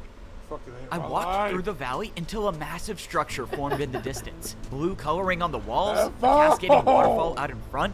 Yep, this was definitely the Trident civilization. And luckily for me, the giant door to enter the civilization was wide open. However, that fact alone means that this civilization isn't afraid of outsiders. The door being open doesn't just help me though, because that means if the axes got here before me, they would already be inside. At this point, I just have to be prepared to fight anything. I got to the top of the waterfall and walked through the giant opening into the Trident civilization. Before seeing this, I thought the pool in my PvP mansion was the coolest thing ever. But now that I was standing on a trident-shaped rock that was practically in the middle of an ocean? I'm not gonna lie, I was thinking about how much it might cost to move here. Then, I had to quickly remind myself that I did not have time to get distracted by really cool architecture, because I have a job to do, and that's find the Eternal Trident before Tabby or Prince Zam gets to it. I came to the unfortunate conclusion that I probably wouldn't get to visit the PvP marketplace in the Trident civilization, which really made me sad because, well, you know me, I would just buy anything, really. But for now, paying 3 PvP attacks to open doors is, I guess it's kind of like a purchase. Alright, I'm not happy about it, but it does the job. I found myself in another room not knowing what to expect, but all of a sudden, I heard the sound of a player taking damage and someone flew into the water below me. It was an iron axe, and he immediately started attacking me as soon as he saw me. I hit him away and jumped down into the water. I know I said I had to be ready to fight anything, but this encounter made me realize I was not ready at all. At the end of the day, I don't want to fight these people, but at this point, I realized that simply wasn't an option. I swam up onto a platform where I saw not the axe I was fighting, but a trident. The player charged me, and my first battle against a trident had begun. Prince Zam's plan to escape the sword civilization hinged on the fact that I've never fought a trident before. But after the throw of a trident knocked me in the water, leaving me at 2.5 hearts, I realized it was a wise choice not to fight Prince Zam. Tridents were strong, much stronger than I anticipated. Even with my increased resistance as a diamond sword, it seemed like that trident just tore right through me. Luckily, I made it out of that room in time to regenerate some health, but I do not like the fact that I've been in this new civilization for all of a couple minutes and I've almost died. So first Prince Zam shows up, then the axes show up, and now a sword. Give me a break. Whatever that room was definitely seemed like a dead end, and I was back in the main room with no leads on where to find the Eternal Trident. That was until I saw the axe I was just fighting, and he was swimming down towards something at the bottom of the ocean. I swam after him, and when I got to the bottom, I stumbled upon some sort of underwater tunnel. Now, I know I'm no expert at PvP physics or whatnot, but this tunnel definitely seemed like it defied the laws of nature. Even with all the openings, it seemed like some invisible force was just stopping the water from flowing in, making for a breathable hallway at the bottom of an ocean. If I had to take a wild guess, I would say this is a more promising lead to the Eternal Trident. Oh, you've got to be kidding me. I walked down the hallway not knowing where I was going. I didn't even have a solid idea of what my plan was, but as I turned around to see an iron axe lunging towards me, I realized that my plan was quite simply to survive. The longer I survive, the higher chance I have of finding the Eternal Trident. If I find the Eternal Trident again, then there's a higher chance I have of seeing Tabby again. And if I do find Tabby, well, then there's a chance I finally figure out what she plans on doing with the Eternal weapons. Right, so survive long enough to get answers. That's basically what my plan boils down to. I won the battle against the Iron Axe with 2.5 hearts. Thought River would have put up more of a fight, to be honest. And I was down to my last 3 golden carrots. With the way these PvP battles have been going, it's looking like I'll only have enough food to survive a few more fights. Unless I can miraculously fight like Foray does, that is, not take any damage from a fight. But I don't see that happening in the near future. So, for now I just gotta be smart. Whatever this place in the Trident civilization was, seemed to be a confusing network of hallways that went in all different directions. Now more than ever, I had to be cautious about which armor stands I choose to hit, because if I open the wrong door, well, someone might just be waiting for me on the other side to take me out. I actually like the fact that there's armor stands everywhere. Maybe I should make it a goal to hit them all. No,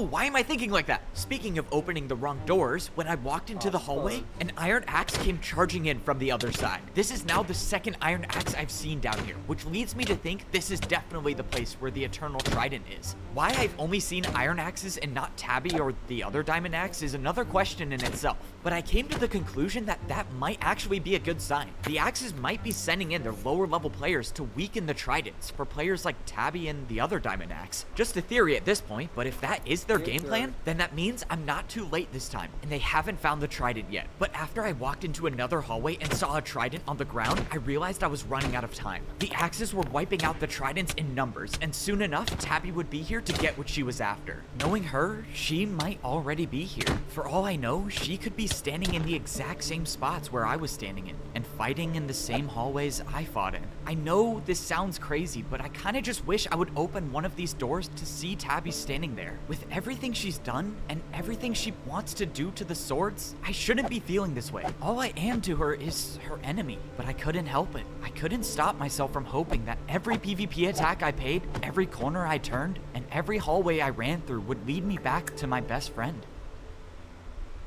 So, Looks like kicking you out of this civilization once wasn't enough. If you're after the Trident again, I can assure you, I won't hold back this time. I ate my last golden carrot as I stared down the hallway to the sight of something different. There was running water covering the door, and when I walked through it, I was in a room that broke the pattern of endless hallways. By the looks of it, I would guess this is the room where an eternal trident would be kept. Alright, I guess it's time to go find out if it's still here or not. Let's hope for the best. Things were kind of a blur after that. Honestly, if I didn't log it into my journal right away, I probably would have forgotten what exactly happened. A few journals ago, I said I didn't know what I would do if I saw Tabby again. I'm bringing that up because when I heard someone come through the waterfall, I was getting ready to fight until I saw it was her. And I didn't do anything. But I didn't want to do anything. I just wanted to stay there, because in that short moment, Tabby stared back at me not as an enemy, but as a friend. It was a look that seemed like she was relieved to see that I was alive, and I wanted to savor it for as long as I could. I didn't get it at the time. I didn't get why she sent me back to being a wooden sword. But then I remembered I was seconds away from being erased from this world forever. You bitch! And that was when I realized she saved me. She swung her axe at the last second, and because of that, I could respawn. I woke up back in my room not knowing what to think. Confused, definitely, but more so sad. There was a lot of things that I wish I could have said to Tabby before I died. At the very least, I would have wanted some answers about what she wants to do with the eternal weapons. But now I just have to hope she makes it out of there alive, because she's stuck in there fighting Prince Sam with an eternal weapon. And I know she's much more capable at PvP than I am, but PvP civilization is unpredictable. In our world, I've realized that it's not just your PvP abilities that determine whether you can survive or not. It's your ability to be adaptable in any situation. Prince Sam and Tabby both outsmarted the swords and I without using PvP at all. I know I'm dragging this, but point is, I don't know if this is a fight Tabby will win. And the worst thing about this is I couldn't even make it over there in time if I wanted to. So I can't do anything. Hi, I'm on call. She makes it out alive. Well, I know this one has been pretty sad. I'll try to change the mood around for the next one. All right, signing off. I can do this. I I'm on can call. do this. I just gotta survive long enough to figure out anything I can about this respawn power. No, you know what? I can totally do this. After all, I am a diamond sword now. All right, we are back with another video journal update. Now, at this point, I know whoever's watching is probably like, no way this is a back-to-back journal update, right? McDonald's, right? Well, I'm here to tell you that's exactly what this is. And I did say I would improve the vibes for the next one, so here we are. Anyways, we haven't had a good video journal breakdown in a while to really digest everything that's happened in PvP Civilization recently. That's why for this one, I convinced the whole crew to make an appearance. A lot of pressure this time, because I gotta show everyone how incredibly important these video journals are. Let's get to it. The encounter I had a bit ago with the Diamond Axe left me, well, very confused. He told me it wasn't my time to die. Any thoughts on what that's supposed to mean? Anyone? No? Looks like I'm muted. Alright, guess I'm solo speculating this time. That could mean the axe wants to use me for something first. What that might be, I'm not really sure, but all I know is that he had the Eternal Axe and chose not to erase me from this world. Moving on to the Trident Civilization, Tabby could be fighting Prince Zam as we speak, but the fact that both of them have eternal weapons raises the question, what happens to an eternal weapon when someone dies with it? Okay, now we get to the last part of this journal, which is why I kind of brought everyone here. After a lot of near-death experience, Surprisingly not Jesse. I realized the importance of having the ability to respawn. Which is why I'm proposing all 5 of us diamond swords share the respawn power. Now that we know there's a way back up to the wooden sword level from the outside, all of us can use the armor stand. No, the respawn power isn't for us. Epo Hey. will be the only one. Get out of my box. Wait, what? No, what do you mean? Wait, what? Why? Okay, this did not go the way I thought it was gonna go. So signing off? It's decided then. None of us will be sharing this respawn power. As for the eternal weapons, I find it strange that this is now the second time Tabby has spared you. Whatever her motives are, I still think there's a slight possibility of changing her mind. Maybe, but wait, are we not going to talk about what is going on? No one wants to respawn? I don't get it. Julie, help me out here. Why in the world would Foray say no to something like that? Foray rarely speaks, so I can promise you he must have a good reason. But at the end of the Because I even heard day, the girl none of us laughing when he was need a making good it, reason to so. trust him. Foray is by Okay. far the Should most be a lot of skilled out of pickles. all of us. I'm sure you've recognized that already. Before you got the power, he did exactly what you did to become a diamond sword. He figured out he had to break his sword on the armor stand, which led to him helping Wembu, Minitek, and I rank up. Back then, he had no reason to help us out, but he did anyways. So, even if you might not agree with his logic, we trust him all the way. No, you see, that still doesn't make any sense at all. I mean, what could possibly be the downside of having you guys share the respawn power with me? Actually, you know what's even more strange is the fact that Foray had the respawn power himself. Alright, I'm gonna send you the thumbnail for when you want to use it. I'm gonna spoiler it for now, though. That, I don't exactly know. What do you mean you don't know? That seems like a pretty big thing to know. Do you think we would ask Foray every single time he dies if he Stream, has but the that's up respawn to power? you. Obviously not. Well, now you see you probably should have been asking. But, thinking about it more, he must have given it up after he broke his sword, since I've never seen him die. Wait, if you've never seen him die, do you think he's lying about not giving up the power? What would he gain from lying about something like that? I don't know, I'm just thinking out loud. Okay, answer me this. How did he get so good at PvP? I mean, you've gotten significantly better, haven't you? Both of you use your respawn No! abilities for benefit. You probably just use it differently than he did. Wow, way to call out my shopping sprees. I guess that kind of makes sense. Foray must have been solely focused on getting better at PvP every time he died and respawned. I just don't get it. I don't know. No!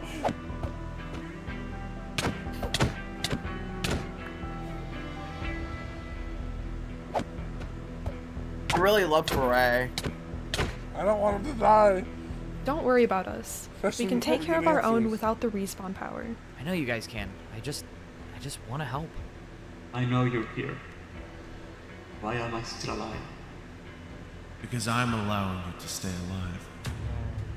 What do you want from me?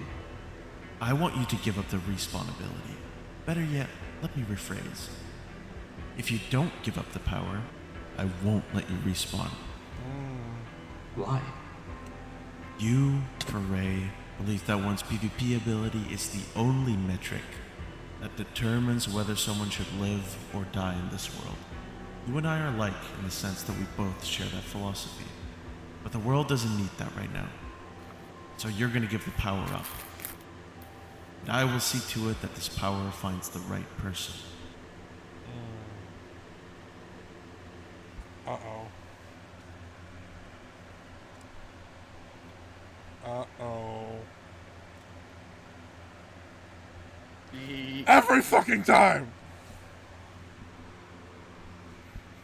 PvP civilization is a complicated world. You would think it's not, given the fact that everyone has the same goal of living longer, but it's how people go about trying to survive that makes it complex. I mean, take a look at the bows. Their civilization was almost wiped out, and they decided that trusting me and the swords was their best chance at survival. People like Parrot try to survive by not fighting at all. However, given the rules of PvP civilization, that's a short-term solution. People buy items to try to live longer. Some people even think music helps you live longer. Namely, Wembu and I. It definitely doesn't though. And then there are more extreme solutions, like wiping out all natural-born swords, or trying to make yourself immortal. I guess the reason why I'm thinking about all of this is because I'm starting to question what makes someone good or bad in this world. I'm fighting for my friends to live longer, so how does that make me any different? I don't even know what to think anymore. Whoever that diamond axe was has me questioning everything. I don't recall seeing you down here before. It's been a while since I've seen a new gold level guard. Were you born in the Bow civilization? See, that right there surprises me. The Bows have always been, you know, really annoying. Like, they'll pay for information, don't get me wrong, but every single time you try to get more PvP attacks out of them, nope, they'll just end a pearl away. I'm sorry, I have absolutely no clue what's going on. That's why I'm here, to show you the importance of the shields in PvP civilization. No way. I actually might be important. You know what I need? I need a good shopping spree. Maybe buying more stuff will help me manage my existential crisis. It will not, but we do need a plan on what to do next. We don't have much time before all eternal weapons are collected, and we don't know what follows when that happens. Right, we still have no clue what Tabby wants to do with the eternal weapons, and we don't even know what the eternal weapons are capable of. How are we supposed to come up with a plan that will work when we don't even know what we're dealing with? We may be lacking the knowledge our opponents have, but at least we know they are all in the same place. That's true. Tabby and Prince Zam are both in the Trident civilization as we speak, so I guess this does give us a chance to think about what they're gonna do next. Alright, let's break this down. So we know Tabby's friend has the Eternal Axe on him, and if Tabby wins the fight against Prince Zam, she'll have the bow, trident, and sword in her possession. If Prince Zam wins the fight, he'll have the bow, trident, and sword, but not the axe. However, with those three, I'm sure he'll obtain the axe sooner than later. Right, so the one item they'll both need is the one we need to go after. If we get to the Eternal Shield first, we finally might get some control of the situation. Right, if we get the Eternal Shield and bring it back here, they'll have to come to us. Alright, find the Eternal Shield. Sounds like a plan. Wait, does that mean I can't go back to the Trident civilization? I highly doubt the Eternal Shield would be in the Trident civilization, so I would say you're correct. Oh, I knew you were gonna say that. Fine, just let me hit a quick journal before I leave. Every time I step outside this civilization, it could be the end of me, and I would not want to die without getting at least one last update in. Alright, so the current plan is to find the Eternal Shield. Imagine. Where do I find that? I've He actually died no on clue. recording. So the only course of action I have in mind is if- to find my guard friend and... Imagine if other people are listening to this and he's just giving away his plans. Maybe that will lead to something. Like Clown Anyways, Pierce and I'm Tabby. sad for two reasons. One, I cannot go to the PvP marketplace in the Trident civilization. And two, I do not know if Tabby survived the fight with Prince Zam. Both of those things are weighing on me pretty heavily, I'm not gonna lie. So I'm hoping for some good news in the future. Alright, signing off. Why? Why am I thinking about this now? Let's say we succeed. We get all 5 eternal weapons, and we get to change one thing about our universe. We stop all swords from being born. There's no other way to save this world. Farming these wooden swords isn't a long-term solution. Eventually, one of them will become a netherite sword, and they'll wipe us all out again, just like they did before. Stopping all swords from being born is mercy compared to what they did to our people. Is that still what I want? To stop the swords from being born? If I do that, what happens to him? He's a natural-born sword, and I've saved him twice now. What would my friends think of me if they were still alive? They would call me weak. They would call me a traitor. They would never forgive me for showing sympathy to a sword, and they would be disappointed that I forgot they died at the hands of one. I'm not making the mistake of forgetting my friends ever again. Clown Pierce and the other natural-born axes are the only people I care about. Must be my lucky day. Looks like I get to sit back and watch this time.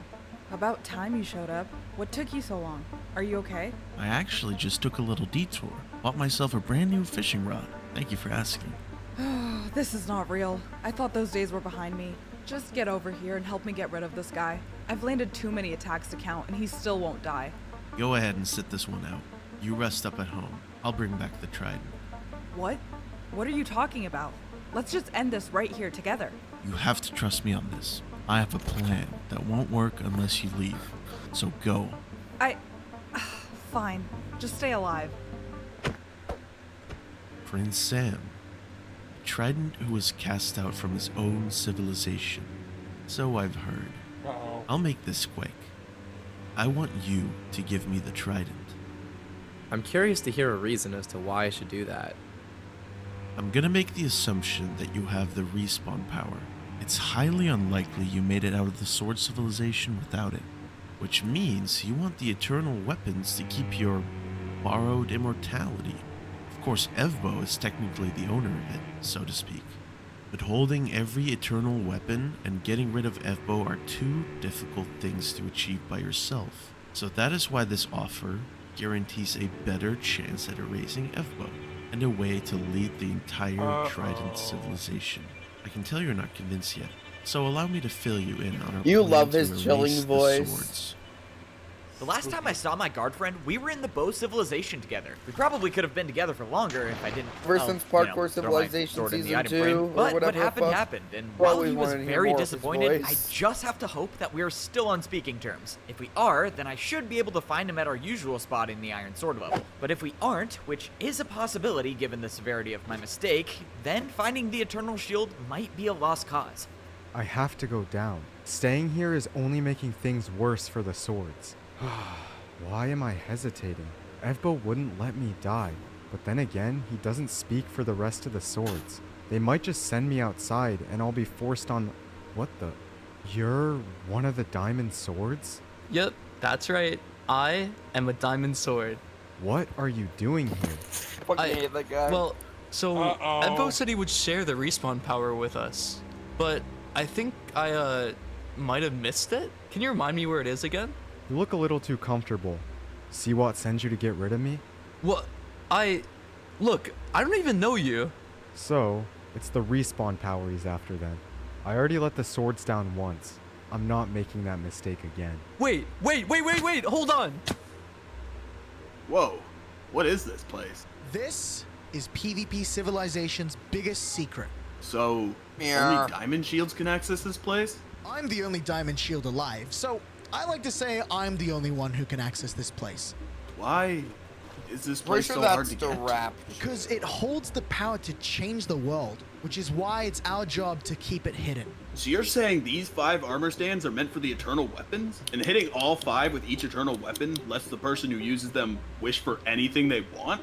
That seems dangerous. It is, but nothing to worry about. Collecting all eternal items is nearly impossible. It's only been done once. I think I get it, but where's the eternal shield? It could be you, it could be me, it could be any shield that's born. If a diamond shield receives enough PvP attacks, they will become the eternal shield, which is why us shields are so important in this world. If we never let ourselves become the eternal shield, we prevent PvP Civilization from falling apart. When I got to the guard door, I did not find my friend waiting for me. So my plan to find the Eternal Shield was already off to a poor start. Honestly, I'm not even sure why I thought this would work, but I guess this just points out how unprepared we are. People like Tabby and Prince Zam have been plotting for days to erase us swords from this universe. Yeah. Somehow the best solution I come up with is just to wait in front of this door until it opens. If you're gonna be here for a while, can you let me know now so I can do myself a favor and leave? Yeah, I might be here for a little longer. Why have you just had yourself locked inside of a cell? Bro, this isn't a prison. These rooms are literally for the shields to stay in. Okay, didn't know that. Sorry for interrupting then. But while you're here, I have a job for you. Nope, I am done taking bribes from players. After that Prince Zam guy tried attacking me, I've changed my ways. No, I get it, man. I would totally turn down being a gold level guard too if I were you. Within a few short moments, the guard was back to accepting bribes. And after a few PvP attacks, the guard's iron level helmet finally broke. Alright, here's what's gonna happen. You're gonna wait for that to grow back or whatever it does. And then you're gonna open this door and you and I both are gonna figure out what being a gold level shield gives us access to. So let me get this straight. Shields are born into all 4 civilizations, and we're supposed to be the ones to stop any one civilization from getting too powerful? But we can't do anything against the Axes? Diamond shields can withstand attacks from the Axes, but still, not much I can do against an entire civilization. Uh-oh, indeed. What? That's not good. Eventually, after what seemed like ages, I looked up to see that the guard had become a gold level guard. If what my friend told me was true, being a gold level guard allowed— No! My headphones got unplugged. Hold on.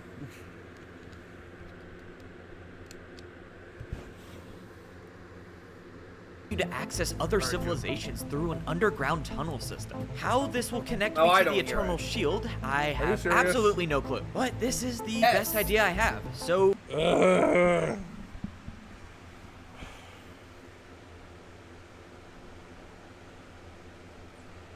Try leaving or rejoining? I don't know.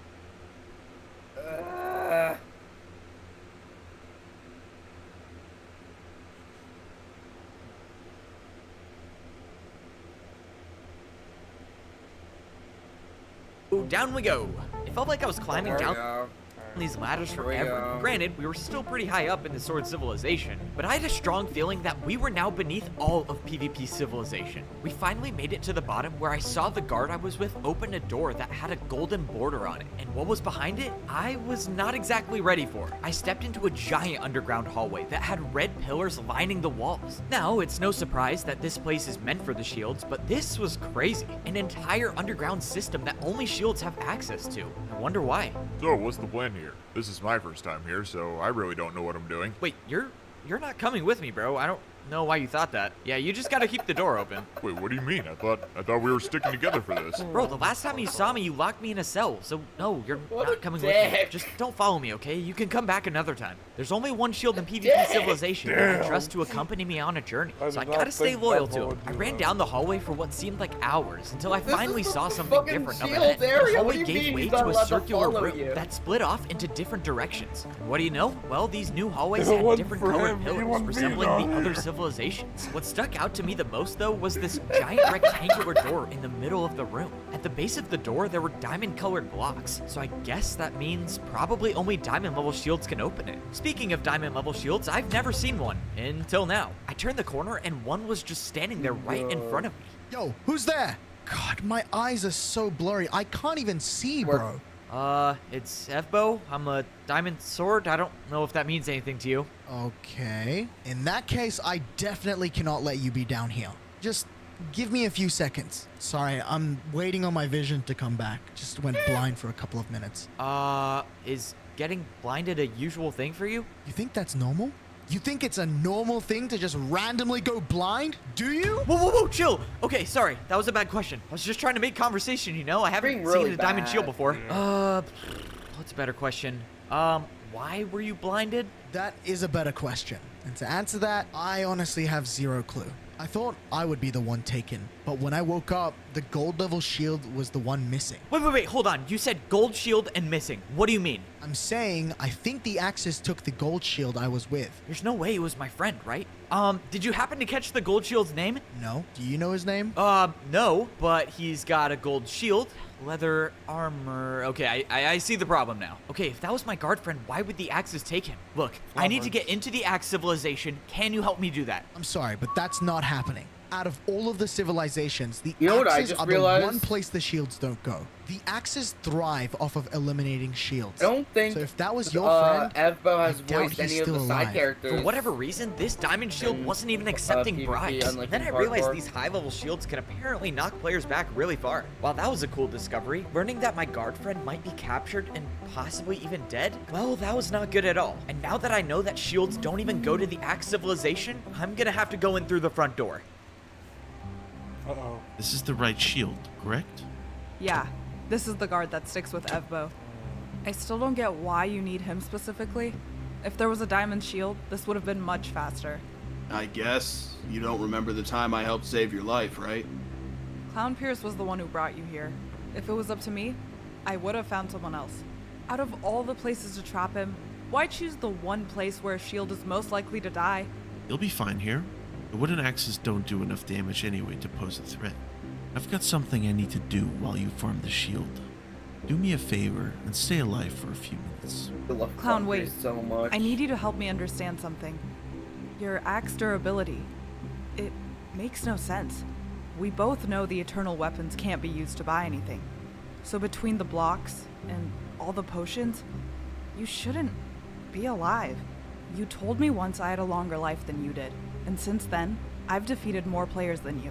Yet my axe is almost broken. It just doesn't add up. So, now we're counting swings? You don't have to worry about me, Tabby. I've got all the PvP attacks I need to keep going. Alright, we are back from our journey to find the Eternal Shield. Did not find it, nor did I get any It was the information mace at the all whole about where it might be. time. At this point, I don't even know what I'm doing anymore. I honestly feel like I haven't done a single was thing even to a prevent the thing. Axis from getting the Eternal Weapons. And for all I know, they might already have all of them. So at this point, is it even worth going PvP outside of the Civilization Sword 3, Civilization? Revenge of Chances the getting our Maces. hands on the Eternal Weapons, or at least getting back the Eternal Sword, are pretty much gone. That was the I wish guess that the only happened thing last we time. can do do is just to stick together and fight for the rest of our lives. Anyways, had to cut the video journal short because Wembu said there was an emergency. I don't know what that means, so signing off. Because I'm allowing you to stay alive. If you don't give up the power, I won't let you respawn. PvP ability is the only that determines whether someone should live or die in this world.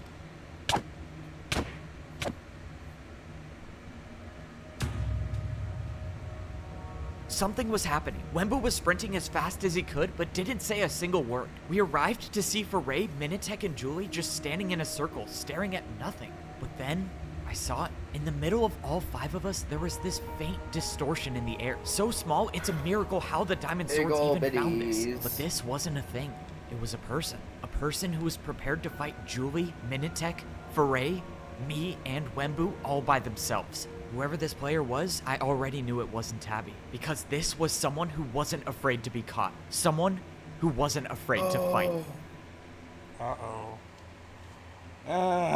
This could be it. This could be my last day alive in PvP Civilization. If I don't fight with every ounce of strength I have, I'll die here without knowing if the other Diamond Swords made it out alive. It all comes down to this fight. If the Diamond Swords and I can defeat this player holding the Diamond Axe, we can survive. But this blindness is complicating things, so much that you can't even tell who you're fighting until you're a couple blocks away. Okay, at least you're still alive. Come on, this fight's not over yet. We need to stick together. Julie was right. We needed to be sticking together, but it was impossible to do that, and we would lose each other in a matter of seconds. In an ideal world, we should have had a plan to prepare for this. I'm a little psychotic. So for now, I have to worry about my own survival. I was running around with just 2 hearts, and 1 hit from the Eternal Axe might mean I never spawn in this world again. I don't even know how this happened. We had the Diamond Axe surrounded. He was completely cornered against 5 Diamond Swords. No one should have been able to get out of a situation like that. But before we knew it, he threw down a potion, and we were fighting in the dark. So far, I only knew of Julie being alive, but a few seconds later, I found Minitek. Go hide in your room while we fight this. We can't have you die. I wanted to help the Diamond Swords fight, but it looks like Minitek had a different idea. He wants me to hide so I don't risk dying permanently and giving up the respawn power. As much as the plan makes sense, what good would me hiding in here do if the Diamond Swords can't win the fight? I just have to trust them, I guess. Wait, Wembu? Evbo, we need to fight as a team to beat this guy. I know, I agree. I want to fight, but Minitek told me to hide here. Wait, did he tell you that too? No, I was just catching my breath. But we have to fight. We can't let the others die. As much as I trusted Minitek's strategy, I had to follow Wembu on this one. I wasn't weak anymore. I could fight, and me being on the battlefield might just help my family stay alive. I thought I caught up to Wembu when I heard the sound of PvP attacks. But as I got closer, I saw Foray fighting the Diamond Axe all by himself. The Diamond Axe must have been low on health because he took off running after the exchange. But instead of pursuing him, Foray backed off and told me to group up with the other Diamond Swords. I was just about to follow him, but then I stopped. The Diamond Axe was weak. He had to be. And I was at full health. I already knew all 4 Diamond Swords were still alive. So if I end this right here, we all walk away from it. I was expecting I chased something. after the Diamond Axe until suddenly the darkness lifted, and I just barely caught a glimpse of the axe climbing the ladder to the video journal headquarters. This player was trapped. There was nowhere for him to run, so despite Minitek and Foray telling me to back off, I wasn't gonna waste this chance. When I got to the top of the ladder, I saw the player holding the Eternal Axe, but I didn't hesitate. I knew this player was weak, and he was just trying to use the Eternal Axe to make me lose my focus. I got hit down the ladder, but managed to catch myself with 5.5 hearts left. This wasn't the time to give up now. One more hit could be the difference between life and death for my friends. I don't know why this Diamond Axe spared my life before. Just While doing that question's something gonna weigh on me, talking. I can't afford the time to find the answer. I have to end this now. My friends' lives are died. in danger. What? I don't understand. Who are you? Evbo, I wanted to apologize for not keeping my word. I told you before that I would help the Swords fight extinction, and since then, all I've done is make that goal harder to achieve. So I'm not going to wait here any longer questioning whether the other Diamond Swords will trust me or not. I'm coming down there. But I'm bringing with me a plan to help you and the Swords protect your respawn power and stay alive. There's a bow here at the Iron Sword level, and while fighting him, I learned that he paid a shield for information about Evbo's room at the Wooden Sword level. Knowing this helped me come up with a plan to protect Evbo every time he respawns. If the Diamond Swords don't trust me when I get down there, I'll understand. But at least I'll go back to my civilization knowing I did everything I could to help the Swords survive. So, allow me to explain my plan. You'd be surprised to see how easy it is to become friends with your enemy in PvP Civilization. I mean, it's not easy given the fact that people usually fight before they even get the chance to talk, but if you do get the chance to talk to your enemy, you start to realize that we're all just kind of the same. It doesn't matter if you're a sword, shield, bow, axe, or trident. Everyone just wants to protect themselves and the people they care about. Oh, I'm not joking. I bought 5 of these. Diamond Sword got down to 61 PvP attacks, but I didn't even care. 1,500 PvP attacks in one trip is impressive, but it doesn't come close to my record of 3,000. Oh, of course you have the record. Will you buy potions and food and stuff? Try buying stuff that actually has no value. Am I upset that my new friend Clown Pierce is a better spender than I am? Yes, a little. But it's kind of awesome having someone that just gets me, you know? Anyways, quick journal this time because Clown Pierce and I are going to the Axe Civilization. The other Diamond Swords are going to be very confused, but rest assured they will be safe. And that's all that really matters to me. So on that note, signing off. Why haven't we found Evbo yet? He's probably still in his room. I told him to hide. I have a feeling he might not be there. I didn't expect the Diamond Swords to understand why I was leaving the Sword Civilization with the same person we were just fighting against. I wish I could just tell them what was going on, but apparently the less people that know about this plan, the better. Julie, stop! We don't need to fight. Evbo, what are you doing? Clown Pierce and I are going to the Axe Civilization. I promise you guys that this will all make sense soon, but just believe me that you guys are safe. How do we know that's true? Tell us what's going on. Julie, you told me once before that you didn't need a good reason to trust Foray, so all I'm asking is just for you to do the same with me. Do you trust me? Yes, I do. I'll see you guys soon, okay? I don't understand. That diamond axe could end his life at any given moment. Why would Evbo take that risk? Because it's not a diamond axe. He's a sword. I hadn't seen a player with a netherite sword before. To be honest, I almost forgot a natural-born sword could become one. But why did this diamond axe have one? Where did you get that? I was born with it. Well, I was born with a wooden one, but I worked my way up. Had this player been holding a diamond sword, I wouldn't have believed him. After all, this was our enemy. But only a natural-born sword can become a netherite sword. So, he's not lying. He's one of us. You've been a natural-born sword this entire time?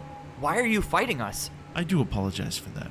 I've been playing the role of a natural-born axe for too long. But I needed to draw you away somehow. Okay, I don't even know what's going on anymore. My brain's gonna explode. You're one of us. You're a natural-born sword. But not just any sword, you're a netherite sword, so you have infinite durability. And you've been pretending to be a diamond axe this entire time and collecting the eternal weapons with Wait, Tabby doesn't know you're a sword. No, she doesn't. And because of that, we pulled off the impossible of collecting all 5 Mind if I pause it for a weapons. second? I expect... No. Well, you know the eternal weapons? Yes. That brings a question, right? Yeah. That means the eternal weapon for a sword isn't just a netherite sword, right? Yeah. Considering he just has a full one.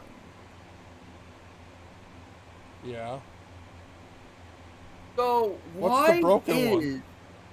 Why is the eternal one shattered? And how is there 2? Well, no, like swords can become netherite swords. Yes. But why is the eternal sword a broken type of Uh-oh. I think I might know. netherite sword? I think I might have an idea. They said there was one wish made before. And I think that might have to do with the broken sword. Maybe. We will see. I expect she'll figure out who I am sooner than later. Of course, I'm hoping that our plan to save the world will help distract her from the pain. Hearing the player known as Clown Pierce say that reminded me of myself. I thought Tabby was a sword for my entire life, and Tabby spent her life thinking that Clown Pierce has been an axe. Hold up, you didn't say your plan to save the world, you said our plan. You drew me away from the other diamond swords for a reason, right? I watched as Clown Pierce walked over to the video journal machine. Honestly, this right here might have been the moment where Clown Pierce and I became friends. I could tell right away, this guy appreciated a good video journal. So much that he incorporated— What? I was asking if you could pause it for a second. Oh. What? Well, I don't have permissions anymore, but that's not what I was going to say. Oh. Huh? I said, oh yeah, right. Alright. So, Evbo thought that Tabby was a sword. Tabby thought Clown Pierce was an axe. So did Clown Pierce think Evbo was something else? No, why? I'm making a joke, leaking the trifecta, you know? Oh, yeah. That'd be funny. Ah.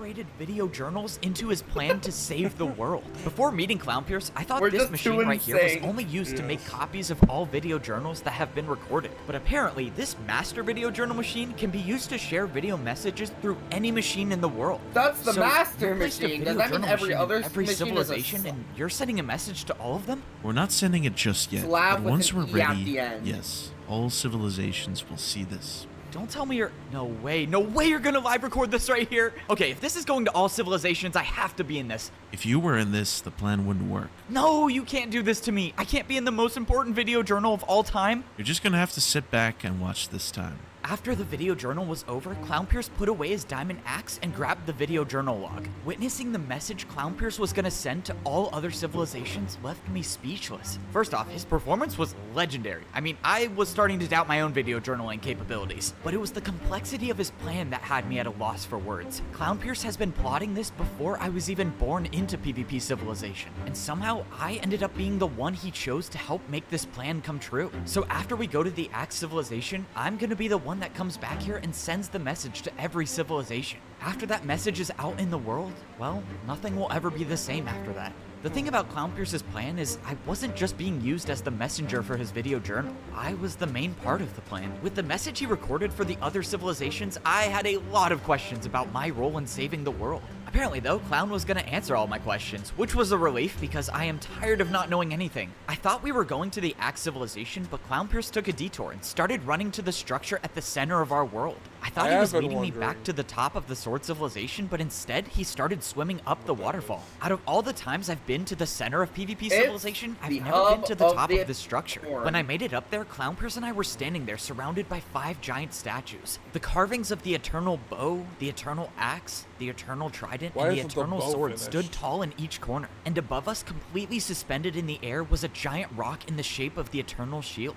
We were standing in the true origin of every player in PvP Civilization. Every player that's not a shield, of course, but every sword, trident, bow, or axe, they all spawn from this place. In fact, while Clown Pierce was telling me this, we saw a newborn trident just spawn in right in front of us. But Clown Pierce didn't bring me all the way up here just to show me that. I saw him standing below the statue of the broken Eternal Sword, and he began to tell me a story that explains everything as to why the swords face extinction and why the eternal weapons are so important in this world. It was the story of the first player in PvP Civilization. The first player was born as a sword, and they were far more skilled at any other player in PvP, so much that they were able to collect every eternal item by themselves. By then, the other civilizations were already fighting each other for survival, which is what led the original sword to use the power of the eternal weapons. Within the structure at the center of PvP Civilization, the original player hit 5 armor stands with every eternal weapon, granting them one wish. In an effort to make sure that the sword civilization lives on, the player wished for the infinite durability of the eternal sword to be shared with every natural-born sword.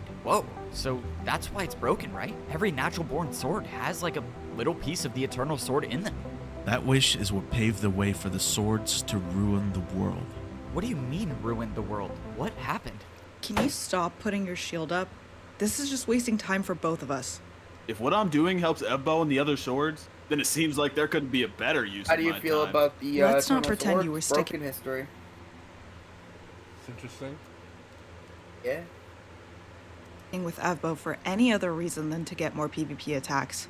Just sort of Despite what you call might him think of me, Urbo. we're actually trying to save the world here. You know, Evbo still talks about you all the time, right? You might not care at all, but to him, you're still his best friend. I remember when Evbo first saw you, and already he was bribing me for a chance just to talk to you again. Is there a point you're getting at here? Because I'd rather not listen to this. My point is, Evbo isn't like you, or me, or the rest of the world. Everyone in PvP Civilization just cares about themselves, but Evbo was the guy that let himself die over and over just to save you. I wouldn't have needed saving if the swords never took my life away. I was a wooden axe when the swords invaded our civilization. I remember sitting around that campfire with all of the other wooden axes talking about how incredible life would be if we were to become diamond axes. None of us had even landed a single PvP attack on anyone in this world, yet that didn't stop the swords from wiping them all out. I wish I could have gone with them that day, but instead, I was the only one who bothered to fight back, and you know what that got me? A life of watching my friends die, over and over. The swords kept me alive, and would only return when I've made a new friend for them to take away. They left me with no choice but to attack my own people to make myself stronger, to give myself a chance to end my own suffering. The funny part is, some of those swords were already netherite swords. They didn't need to rank up their sword. They didn't need durability. They did it because they enjoyed it. You're right. Evbo might be better than both of us, but I can't forgive the swords for what they did to me. Clownpierce spent the next few minutes explaining every aspect of his plan to save the world, and I couldn't believe it. I couldn't believe the amount of thought that went into this plan. I mean, if we pull this off, we'd be getting rid of violence in a world that only knows how to survive with violence. Of course, the only way this happens is if I agree to do it. But honestly, this is the first time in my life where I actually feel like I know what I'm supposed to do. I've said before that I believe there's more to this world than fighting just to... Are they going to get rid of all weapons entirely? Weapons and shields. Wouldn't that just kill everybody? And survive, I'm guessing. Sounds like 2 wishes. Yeah. Live longer. And if I do this, we might actually find out what that world looks like. Well, this was it. The plan to save... Or make it that no item hits damage. It takes one hit. Does damage. The world was set, and I was on board. However, in order for the plan to succeed, there were still a couple more things needed to be done, which is why Clownpierce and I were traveling to the one civilization I haven't been to yet. The Axes are supposedly the most ruthless players in PvP the civilization. most powerful, like, and yes, I'm aware I'm just walking right in mode. with a sword, but apparently I'll be fine. I don't know, I'm still very much doubting that. Regardless, this is the place I need to be, because Tabby's in here, and she is a part of this plan too. At the entrance to the Axe civilization, Clownpierce and I split up to go our separate ways. He was going to set up the last video journal needed so that the Axes would see his message. Yes, obviously I was disappointed that that wasn't my job, but I had a task of my own. I was going to go talk to my best friend, and hopefully not die this time. My last 2 interactions with Tabby have ended with me dying, and yes, I know last time she technically saved my life, but I still died, so my point still stands. Being in the Axe civilization was crazy. Apparently Clownpierce sent me to the area of the civilization that only had wooden axes in it, so I guess I'm relatively safe here. I didn't really know what I was supposed to be looking for. Clownpierce just said that Tabby would be here. I didn't even see anyone here, to be honest, but a few seconds later, I caught the glimpse of a diamond axe standing directly in front of me. I already knew from Clownpierce that she was still alive, but, well, this was my first time seeing her with my own eyes. What are you doing here? I gave you a chance to live longer, and now you come here? Are you trying to die? Hearing Tabby be concerned about my survival kind of made me think that I might not die for the 3rd time. It's okay, I'm not trying to die. Well, at least not now, that is. But Clownpierce was the one who brought me here. We came here together, and right now he's, well, I actually don't know what he's doing, but he's here, and he brought me here to help you guys use the eternal weapons. Why would Clownpierce bring you here to help us? And why would I ever believe that you would help us get rid of your own family? Because I know what you've been through. I know you've lost everyone you've ever cared about. And if I went through what you did, I also probably wouldn't allow myself to trust a sword. You might not believe me, but you're my best friend. And if you believe that wiping out the swords is the best way to achieve peace, then I'm gonna stick with you. I do have one request though, if you're willing. It's not that crazy. I just want to know if my guard friend's alive. I didn't expect this request to go through, to be honest, but then I realized I was standing in front of my guard friend this entire time. You've been here through this whole conversation? Sorry, man, I didn't know you became a diamond shield. Buddy, does it look like I even had the choice to become one? Well, you became one anyways, so congrats. Can you just tell her to let me out? Okay, so here's the weird part. We actually do need you to become the Eternal Shield, but I already talked with Clownpierce, and once you give the Eternal Shield, you'll be fine. All right, well, Tabby, thanks for letting me stay alive this time. I have to do something real quick, but I'll be back. Wait. You know what we plan to do with the Eternal Weapons, so you must know that there's a chance this gets rid of you for good. Yeah, I know. In fact, I'm counting on dying, but lately I've been thinking a lot about something. When I was a wooden sword, I thought my enemy was the one I was supposed to fight. That player gave his life for me, and now when I look back, I realize he was never my enemy to begin with. The bows, axes, and tridents all think the swords are the enemy. So maybe it just takes dying for them to realize that we're not. You know what I think? I think it's easy to fight back against your enemy, and I think it's hard to forgive your enemy. But someone who gives you their life, that's someone who's never been your enemy. There's something we need to discuss, but before we do that, I want to apologize for not being upfront about this. The Diamond Swords let me back into the Sword Civilization, but I still owed them a big explanation. I promised them that after I do this one last thing, I will give them the entire plan, start to finish, and everything will make sense after that. So, that brings us to the last task, which is showing Clownpierce's message to the entire world. I was just about to send it, but then I realized there was already a journal in here, and it was from Parrot. Huh, alright, well, I guess I can afford a couple minutes to watch this. Allow me to explain my plan. The respawn power is currently owned by you. You're the one who bought the room, but Prince Zam is proof that others can use the armor stand as long as they get access to it. And obviously that makes dying something risky for you, who shouldn't be worried about dying. Stopping other people from getting access to the armor stand is necessary to protect you, which is where the information I learned comes in. You can only close your door from the inside, so anytime you leave to rank up, any player has the time to steal the power for themselves. However, according to the shield, your door closes 30 seconds after you rank up to become a stone sword. Knowing this, the diamond swords can use this information to protect you every time you respawn. If the diamond swords teleport back to the wooden sword level every time they anticipate you dying, they can guard the door until it closes, and no one will be able to steal the power. All it takes is 30 seconds of waiting, and the respawn power will be guarded from anyone on the outside. Going through this routine might give you all an opening to get rid of Prince Sam's respawn ability as well, which is necessary to make this plan effective. If this plan is done right, the swords might just have the strength to outlast whatever comes next with the eternal weapons. I'm not gonna lie, seeing a video journal message from Parrot always gets me a little nervous. I mean, before this one, he was like 2 for 2 for sharing the worst messages possible. However, this message, I was not expecting at all. I will say, Clownpierce and I already have the plan laid out to save the world, but honestly, Parrot's idea changes the entire game. His idea might have just been the missing piece that will tie this whole thing together and make this work. Alright, it's time to send the message. Once I send this, the bows will see it, the tridents will see it, and the axes will see it. And after that, well, it's just me against the whole world. Alright, let's do it.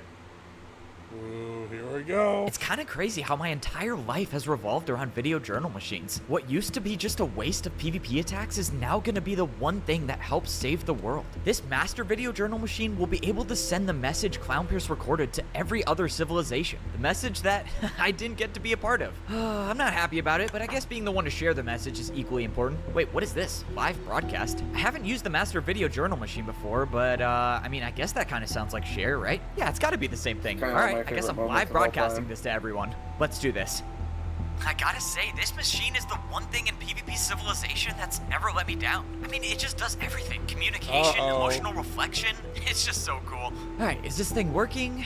Hey, it's me. Hey, it's me. Whoa, it's playing back my voice. Whoa, it's playing back my voice. Why is it playing back my... Wait, I'm live right now. That's what live broadcast means? I hit stop on the live broadcast as soon as possible, but the damage might have already been done. What is wrong with me? I just ruined the plan to save the world. Possibly. I don't know. What did I even say? I don't think I gave anything away, did I? Oh, I had one job. I had one job to share a message, and I already messed it up. Okay, you know what? I'm just gonna share the message, and I'm gonna hope that all of PvP Civilization just forgets about that. I opened the video journal machine and actually hit the right button this time. Now, Clownpierce's message was being broadcasted all over PvP Civilization, which is what should have been playing instead of a zoomed in shot of my face. So now it's time to fill the other diamond swords in on the entire plan to save the world. Because once Clownpierce's message finishes, the world's gonna change, and we're gonna have to be ready for it. Hello, PvP Civilization. If you're seeing this message, I would like to apologize on behalf of the Axis for the losses suffered on all sides of this battle.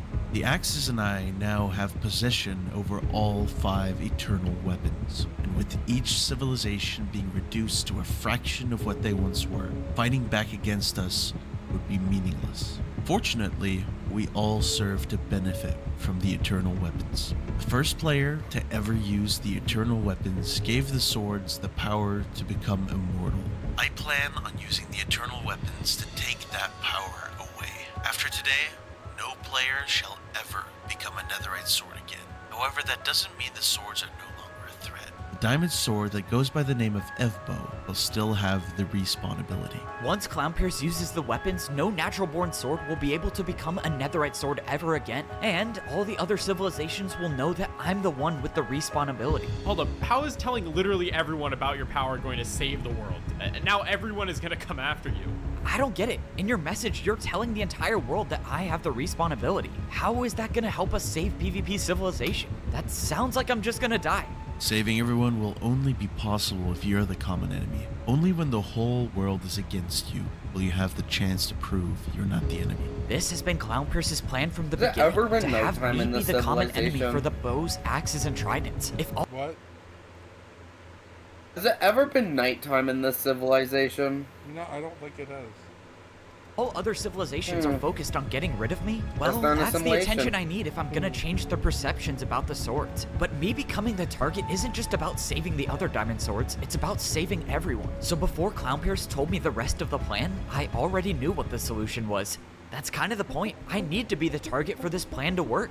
I understand your reasoning, but think about where this positions us. Protecting you will be a much harder task now that everyone has you as their target. Well, that's why I'm not allowing you guys to fight, believe it or not. Your guys' job of protecting me is over. Well, actually, Parrot had an interesting addition to this plan, so it might not be entirely over. But the fight against the other civilizations is a fight that I can't have you guys be a part of. You guys protecting me won't help convince the other civilizations that the swords aren't the enemy, and you might die in the process. Okay, but how are you going to survive this by yourself? Fighting one person is difficult as is. How are you going to defeat the bows, axes, and tridents? I'm with you there. Fighting off 3 civilizations isn't exactly easy, but I never said I would be alone. The fight to eliminate Evbo will be PvP Civilization's greatest battle. Not only can he respawn himself, but he has now shared his ability with a powerful ally. The diamond axe that goes by the name of Tabby has betrayed our own civilization by siding with Evbo, and now possesses the respawn ability herself. Both of these players need to be eliminated if we are to survive in PvP Civilization. Quick, follow me.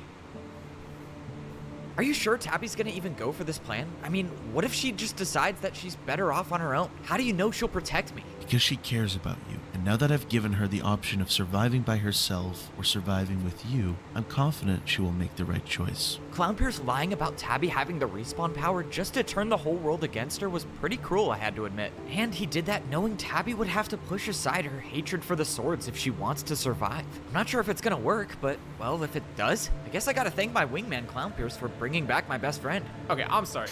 You're gonna have Tabby be the one to help you fight against the world? You die every time you're with her. No, actually the last time, I did not die, I'll have you know. And there's also no guarantee that she even follows through with this plan. Honestly, she might be strong enough to survive on her own without our help. But it's funny you bring up me dying around her because, well, if this plan's gonna work, I need to die. And strangely, Tabby's kind of the only one I trust to make that happen.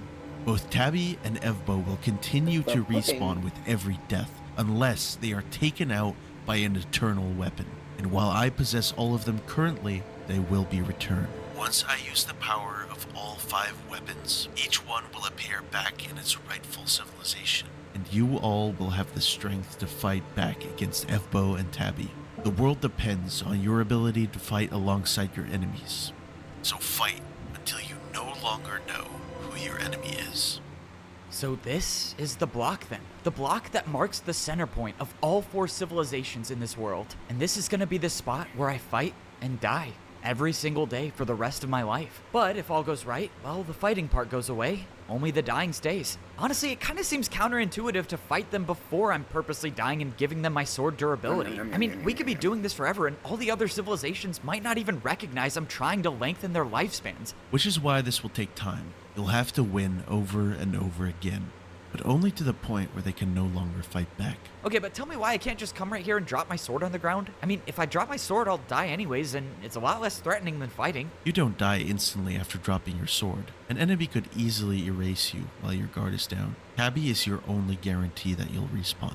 Clownpierce had a point. This plan only works with the absolute guarantee that I can respawn, so I can keep giving every player my durability. Alright, well, looks like Tabby's gonna be my best friend and my executioner. This is insane. We can't let you do this. You know what it's like to be farmed for your durability, so why would you willingly give that opportunity to our enemies? They're not our enemies. We have to stop thinking like that. They're all just people trying to survive in a system that gives them such little life to begin with. It's not their fault for thinking the swords are the enemy when the swords before us gave them no other choice than to resort to violence. But it would be my fault if I didn't give them the choice we have now. Even if we fight back and spare the other civilizations, it won't be enough to stop the cycle of violence. But me giving them my life over and over might actually end it. So, when exactly did you become this philosophical? Look, I've been telling you this from the start. Video journaling and self-reflection goes a long way. If this really is the plan, and you think it'll work, then we're with you. Good. Now we just gotta wait here for the eternal weapons to be used, and the plan to save the world will begin. What did you do? How did that journal machine get there? You placed it and turned my people against me. Why? It wasn't him. It was me. I placed the journal, and I told the Axis you betrayed our civilization. Why? Why would you ever do something like that to me? I thought you were the only one I could trust in this. What? Clown, what is this? And over the sword and the bow, Tabby. How do you know for certain that Tabby will give up the eternal sword and the eternal bow? Because I think I have a good idea of what she's going through. She's probably just finding out now that her best friend has been a sword this entire time. So to her, the eternal weapons and the plan to wipe out the swords, they don't mean anything anymore. Your anger for the swords is all you've known. But since we're friends, I thought I'd leave you with a gift. The netherite sword stole your life. It's only fair that I repay that debt. So your anger for the swords dies here with me. And you can live on knowing I was never your enemy. Before we go through with this, you don't happen to have a spare video journal on you, do you? Oh. I thought the diamond swords and I were gonna stand here looking all cool, waiting for the eternal weapons to be used, but imagine if we just went on and just say, "Fuck you, I actually have no clue when the eternal weapons are gonna be used. Now that I'm thinking about it, I don't even know how I'm gonna know if the eternal weapons are used. I mean, there's gotta be some sort of signal, right? I don't know. I guess we'll see. Anyways, Webber told me I got a video journal message, which was surprising because I don't really know who would be sending me messages. Maybe this is the signal from Clownpierce I was waiting for, or it could just be Parrot having second thoughts about becoming a diamond sword. That guy can't seem to make up his mind. All right, let's see what we got here. Wait, what is this? Man, this is strange. Didn't think I'd ever be doing one of these, but, well, I guess you got your wish, right, Evbo? I don't know if this is gonna be any good or not, but I won't be around for much longer anyways, so I suppose it doesn't matter too much. Not gonna be around for much longer. Hey, come on, what are you doing? I'll admit, I was a little scared when Clownpierce said this would be a one-way trip, but I don't know. Something inside of me seemed to be waiting for the chance to finally do something good for this world. No, come on, this is not real. He has to be waiting at that door, right? He has to be. For a while, I've been wondering what it means to be a shield in PvP civilization. It didn't make sense to me that our only purpose as shields was to make the lives harder for the players fighting to survive in PvP civilization. But when I met that diamond level shield, I realized we do have a purpose. We just lost our way. Come on, you're not dying on me like this. You're not just gonna leave me a message. Somewhere in our past, shields used to be the ones to protect people, the ones to provide some sort of balance to this world. And when I look back at our journey, well, I didn't really do that job at all. But I'm not gonna have that be what I'm remembered for. Not by you, at least. You and Clownpierce are giving everything you have to this plan to save the world. Using the eternal weapons will cost him his life, and if he succeeds, you'll be giving your life to PvP civilization every single day. So it wouldn't be fair for me to stop that from happening just to save my own life. After each eternal weapon is used, they all go back to their own civilizations. But I am the shield, so I guess I'll just disappear, maybe? Man, I can't believe how much I sound like you right now, when you just start saying anything that comes to mind. Oh, this journal is definitely getting too long. Maybe not for your standards, but definitely for mine. So I'm just gonna wrap this up. I hope you go on to save a lot of lives. And to be honest, I'm confident that you will. Because I don't think there's anyone out there that comes close to your ability to die. Actually, you know what's funny? When you were a wooden sword, I bet on you to die. Open the door, come on, please just open the door. Well now, I'm betting on you to live. Oh, and one last thing. My name is Teddy. Aww. I guess that makes us friends now. No! stood in front of the guard door waiting for it to open, but as much as I yelled and as much as I hit it with my I'm pretty sure sword, Clown Pierce just I died didn't as know well. it at the time, Yeah, but I that fifth saw. boom I heard was the last thing I would ever hear from my guard friend. Poor guy. The He last thing didn't I would deserve hear that. from Teddy ever again. If I had known that, I wouldn't have spent as much time as I did swinging at a door that would never open. To my surprise, well, I guess it shouldn't be a surprise given the fact that I stood there for such a long time, but the door ended up opening. I don't know how she got there, but I turned around to see someone just as broken as I was staring back at me. Both of us had just lost, and there was nothing more to say.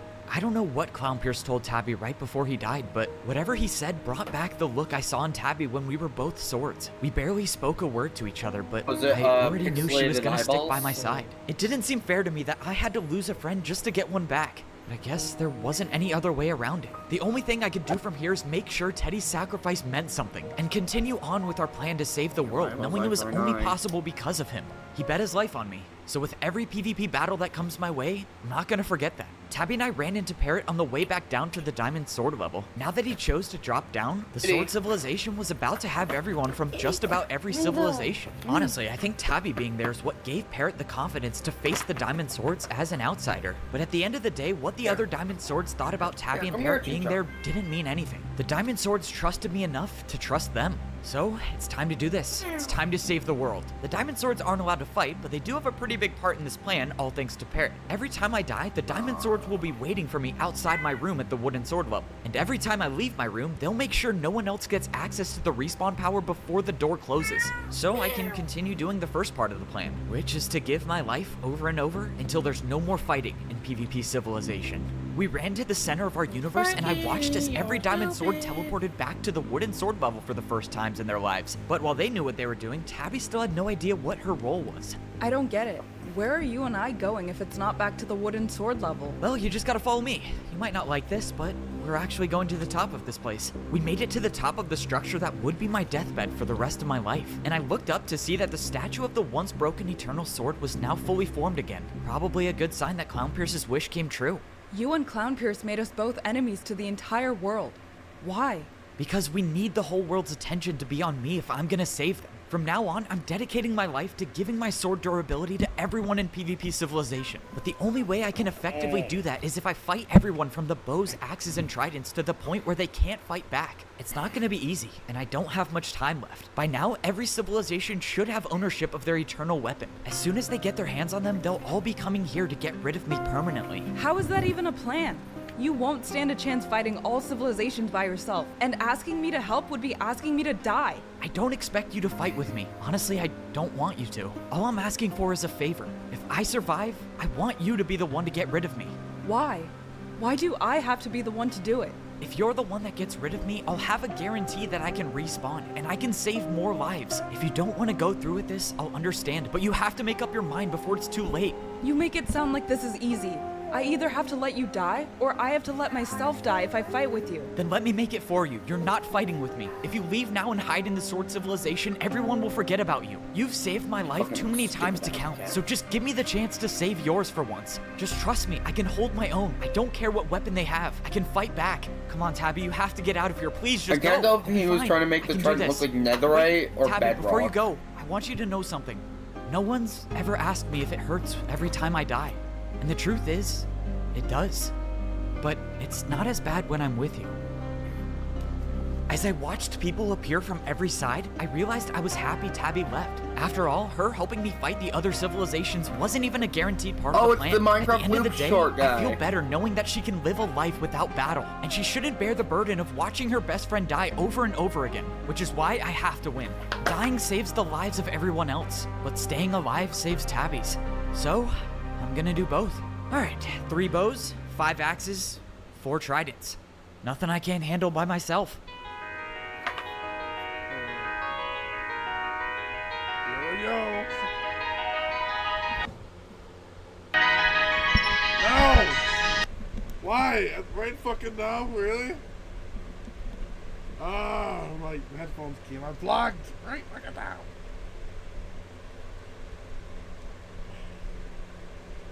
I'll wait. Alright, when you're connected, let me in.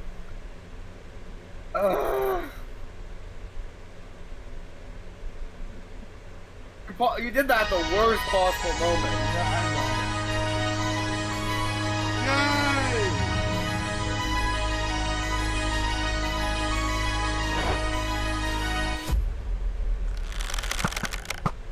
To make Eva look serious is so terrible.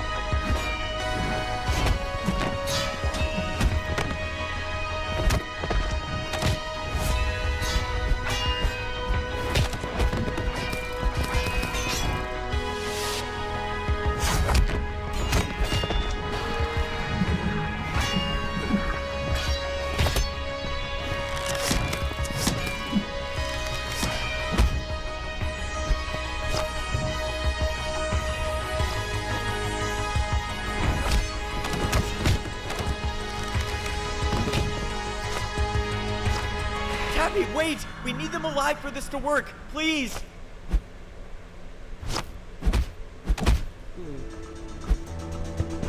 You just been knocked out. The bro got knocked out by her fists.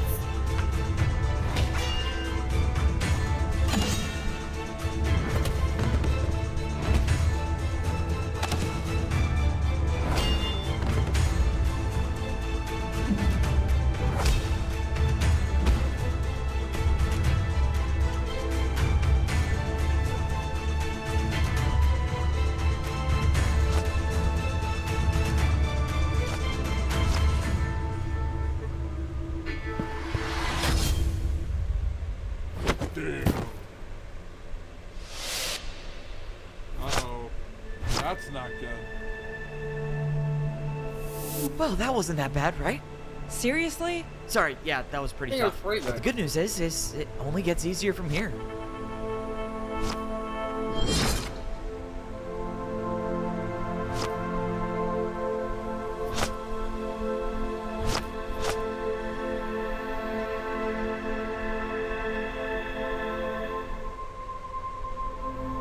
$1,561 PvP attacks. That's how much life I give each player every time I die as a diamond sword. No matter who it is, it could be a diamond axe, it could be a bow or a trident. Anyone who receives my durability will completely regenerate their lifespan, which is why me being a diamond sword makes me the best person for this job of dying over and over again. Speaking of that job, well, I'm getting better at it. I haven't convinced the world that I'm not the enemy yet, but at least the other civilizations stopped attacking me all at once. It's kind of strange. I mean, my goal is to have everyone not want to fight me, but because I've been fighting everyone so much, I've gotten extraordinarily good at PvP. Honestly, since I've gotten so good, I've already noticed that people aren't giving their all in their fights, which could mean we're one step closer to my plan of having them just accept my sword durability without fighting. But we haven't gotten there yet, so for now, my days will look quite similar for a while. I wake up as a wooden sword, and I get to see which one of my friends is guarding my room. Thanks to them, they'll wait till the door is closed so no one can steal the respawn ability. And then I fight back against the player who I ultimately want to give my durability to. Nowadays, I do a lot of the fighting myself, but if I ever feel myself losing a battle,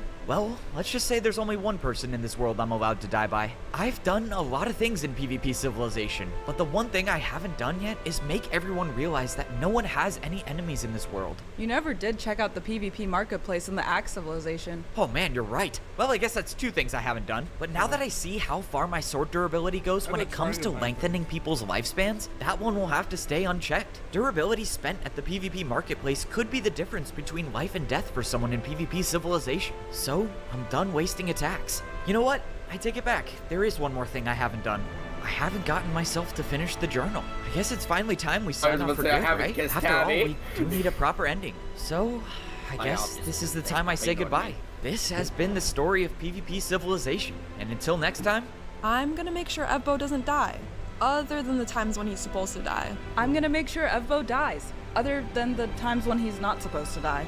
I'm gonna work on repairing the relationship between the bows and the swords. If the bows stop seeing the swords as the enemy, maybe the other civilizations will follow suit. Also, I'm keeping an eye on the bow named Toph to see if we can trust him. I am never going back to the Bow Civilization. This place is amazing. My next goal is to buy a mansion here. As of now, the Diamond Swords don't want to give me more durability yet, so I'm kind of stuck here with just a few PvP attacks. They do feed me for free though, so I'm not complaining. Signing off. no, you can't just say signing off when you haven't said anything. I'm probably just gonna use Evbo's extra durability to shop. I mean, now that he's done wasting PvP attacks, someone's got to be the one to do it. I think I will try improving the way I communicate with others. I've been told I often come across as very monotone. And well, you already know what I'm gonna do. Signing off. Fucking what? That's it. We're done. We don't get to see what happens. Like, hey, did the world survive? Did people stop fighting? How did they stop? That's it. Oh, that's it. Yeah. Why? Why? That's the end of the story. Let's go. Time to swing your That's sword. the end of the story. That's just how the story goes. You could have just. You could have shown how things improve. Hey, there's actually one more bit of content for us to do. Which is? It's time for you to go into my DMs and look at the thumbnail. Hey, look. What is this game?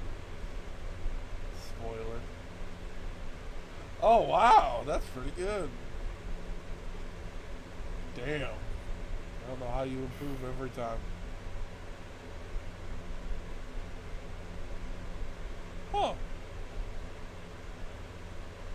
I love it.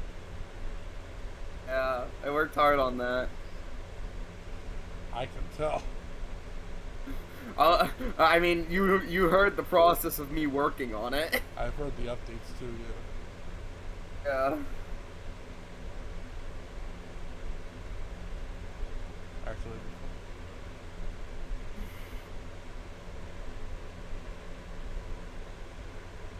real. Okay, I thought I was going to say real.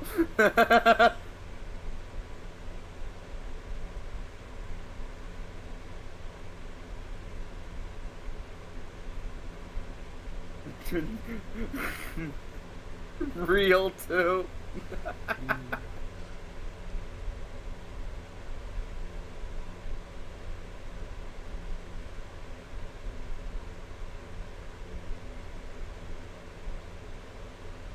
alright. It's been fun, or it's been real. It's been fun, and it has been real fun. Have a good one, guys, and as I always say,